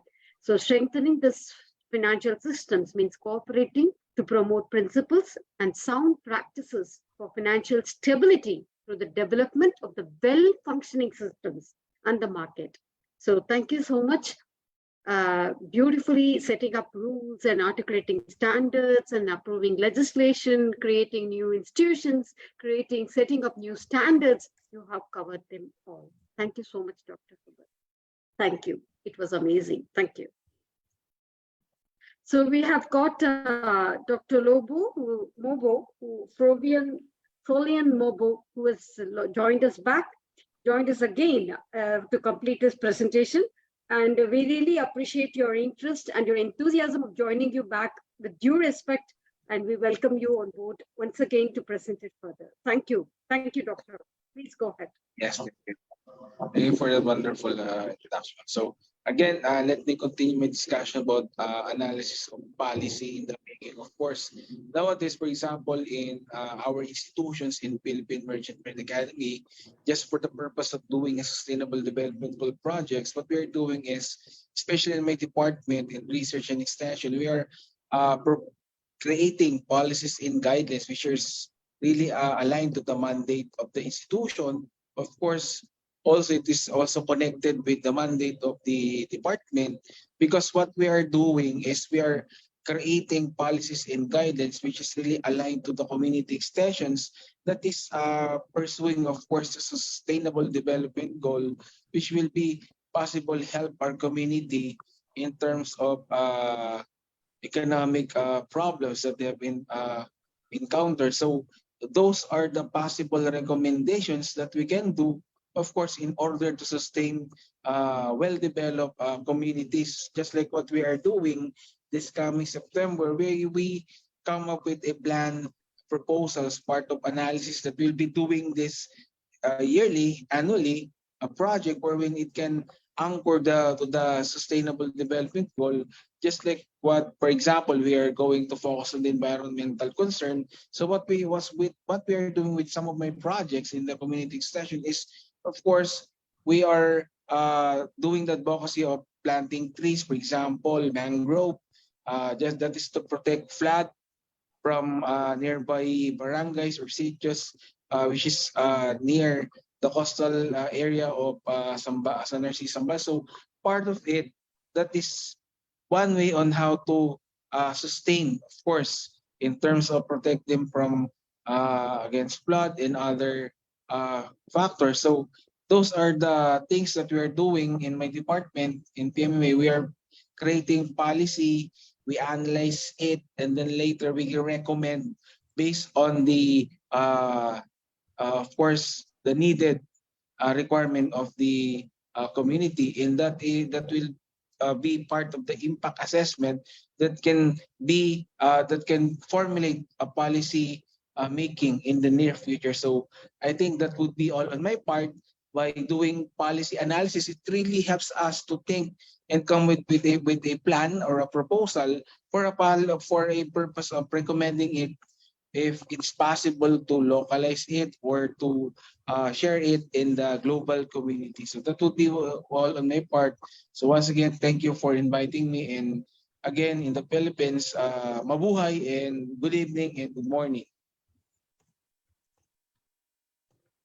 Thank you so much, Dr. Mobo. It was fabulous, and the spirit and the enthusiasm is the one that is our takeaway today from you. Really, for coming back and for saying that I'm going to complete my presentation. That's really fabulous. That's the spirit of it, and that's the spirit of IAU, isn't it, Dr. Nada? Yes, sir. I want to say, after Dr. Mobo is really doing a great job in research, in science, technology, innovation. Today we are talking about these financial institutions, these models. So he has really a great model. I can say he's handled so many businesses, and he's a great entrepreneur. He's an amazing leader.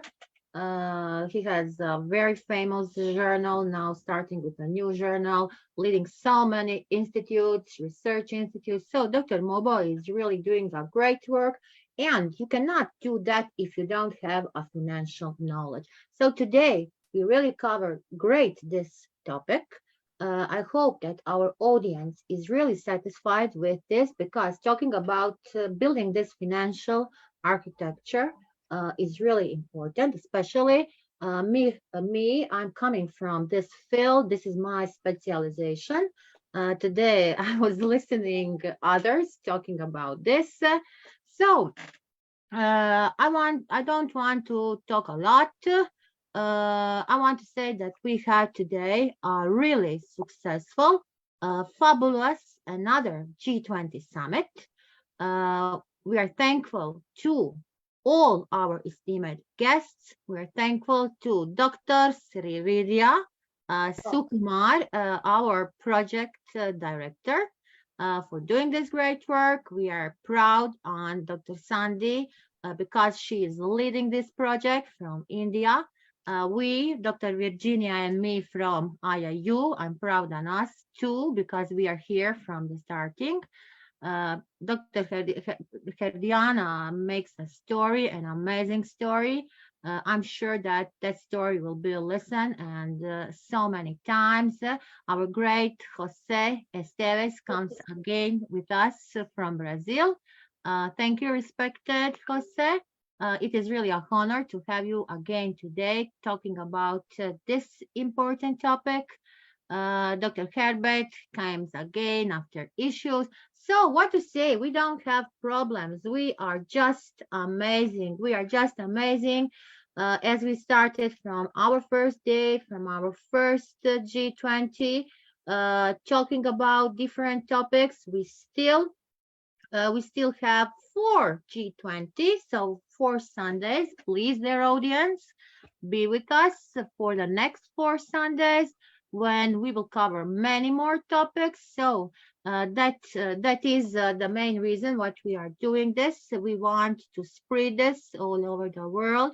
So, Dr. Srividya, I want to say today, and our great visionary, Sir Piyush Pandit, educationist, who has this dream, who is providing this education. He's not with us today, but till we are here, he's listening us and working, continuously working on new projects. So we are coming very soon, tomorrow, new topic, new training session for a few days, new great woman empowerment conference. So IIU is really a revolution. And I can say, honestly, we have so many here new projects. So we are leading this new project, and again, till this year, we will finish this year really with big results, with great contributions to whole world. Talking about the youth, talking about the students, talking about adults, talking about preschool child. So we are covering everything. We are covering everything in each one field. So this infrastructure, we say today, what is for me really famous. I want to say that we cannot live. Yesterday we celebrate World Humanitarian Day. We have amazing youth with us. We are talking today about this finance part. We cannot live without money, but money don't need to be on the first place. When we are educating our generations, we are talking about the financial literacy. We are talking about so many things, that how to get a salary, how to earn. So like example, where do you see yourself now? You finish your study, you get I can say like example, 1 million something. I will not say currency, different currencies we have, but where do you see yourself for 30 years? How will you spend your money? And on which way will you earn? So today, so many crypto values, investing in different things, but are you ready? Are you ready to work? And how will you work? And this today topic really will help our youth and our educators who were today listening, because they are not all coming from this part. Digital literacy, financial literacy, media literacy, eco literacy, all literacy needs to be correlated together. So digital education, everything. And yes, today we have all these literacies, because we cannot talk about financial literacy if we don't mention digital literacy. How we are getting money, which is the way we are getting money. We cannot get a transfer of money if we don't have blockchains and if we are not in this field. So I want to thank once again to our great audience, to our great Sir Piyush Pandit, to all our esteemed guests, to all the organizers, to all, and Dr. Srividya, please, the last words are from you. Oh my goodness. Well, I think we shouldn't miss a few people and thanking also, like Ms. Divya Sumani, who was the first spark who talked about the transparency and the accountability in the financial, in the multilateral financial, that will bring the multilateral financial stability. Thank you so much for being so thoughtful in picking up that topic. Well, definitely, Ms. Divya, she had covered the whole process of starting from the threats, and she had taken us to the opportunities, and then talking about the strengths which are involved in it. And it was a beautiful presentation, definitely. And of course, Professor Dr. Jose, who just summed it up with the greater integration which is required for financial services and SME markets, definitely. And Mr. C. Daniel, like he started with strengthening financial systems and capital framework, which was well summed up and concluded with Dr. Herbert. Thank you so much. It was a very insightful session. And it was an insightful sum up, and which is much required for the global framework and the framework, definitely the fabric of the global economy that we're talking about. And Mr. Balaji Krishnan, who was talking about managing the international financial crisis, which is the most important topic of managing the financial crisis and economic challenges which are involved in it, which creates the fabric of the international infrastructure. And definitely with the risk management systems that are involved in it. That was again a beautiful presentation. And Mr. Chirag Gupta, though I got him wrong when I mentioned him as Pankaj Gupta, I'm sorry about it. Mr. Chirag Gupta was mentioning about the climate change policies on capital flows and risk perception and investors. So everyone, and Ms. Herdiana, what to say about you? You're such a fabulous person, Ms. Doctor. Really, you from the beginning to the start to stop. This is what I just summed it up to you in the beginning when I was summing up. And the same thing from the start of the session to the start of the session. Still, we have not done it. Still, you are there. That means you're always there. Your presence is always there. Not only with that, and with the topic of the very key topic of digital financial inclusion and advocacy to monitor the financial growth globally. You summed up so beautifully with two great examples of Kenya and India, and also that was fabulous. And also Dr. Ferlian Mobu, who lost his connection, he came back. I like the spirit and enthusiasm that he has. That's the takeaway. That's my takeaway of today from Dr. Ferlian. Really, the policy analysis and the recommendation for the sustainability, economic stability. So definitely, I think we are all putting our heart, mind, and soul together to get these resilient systems that can effectively respond to the emergencies while addressing the broader global economic issues, thereby creating a fabric of a sustainable future. Thank you. Thank you so much.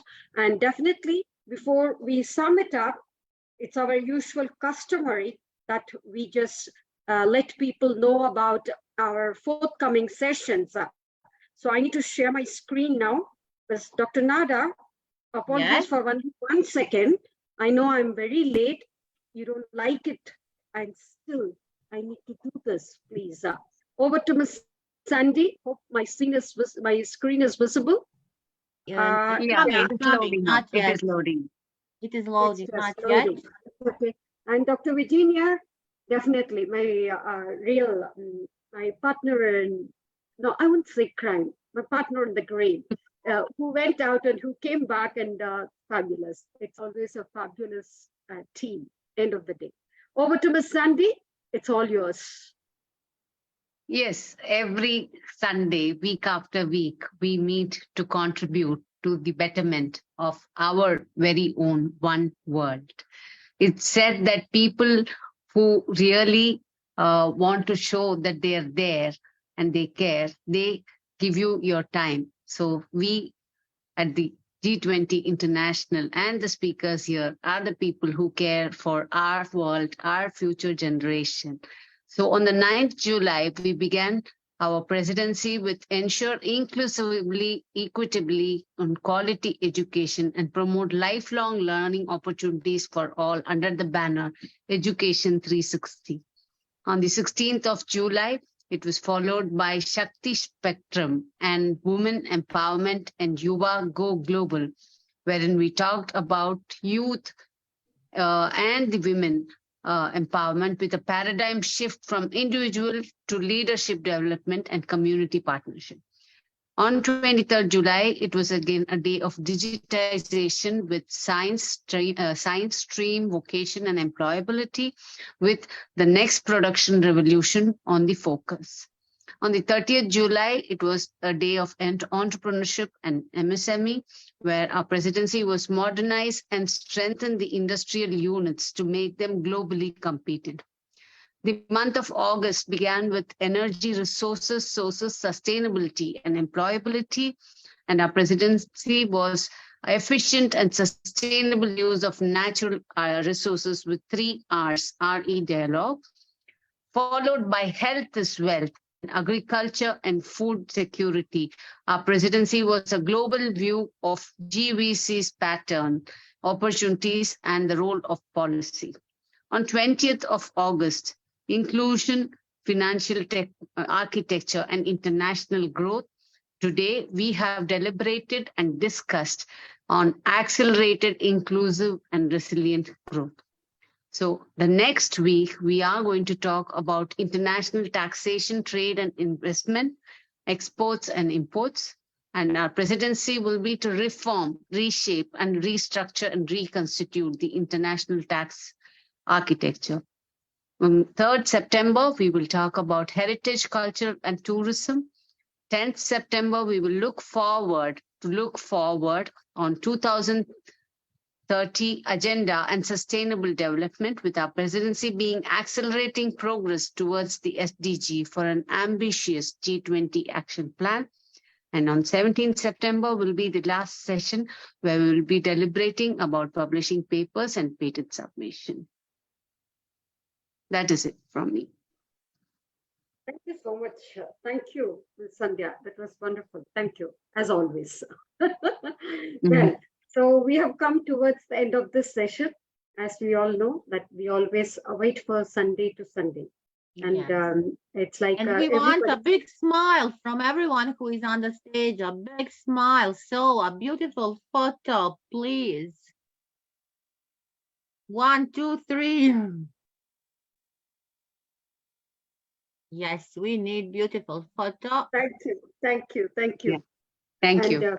thank you so much. It was fabulous. Thank you. Thank you. It's Yes. another one more successful session, and we love IIU. Thank you so much. And So till our next session, stay safe, stay healthy, and let us learn and grow together. Bye, bye, bye, bye to all. Yeah. Bye. Bye. Good evening. Have a good Thank day. you, Professor. Thank Bye. you, Dr. Herbert. Thank you, Dr. Hardiana. Thank you Herbert, so thank much. you. Yes, all. Thank you.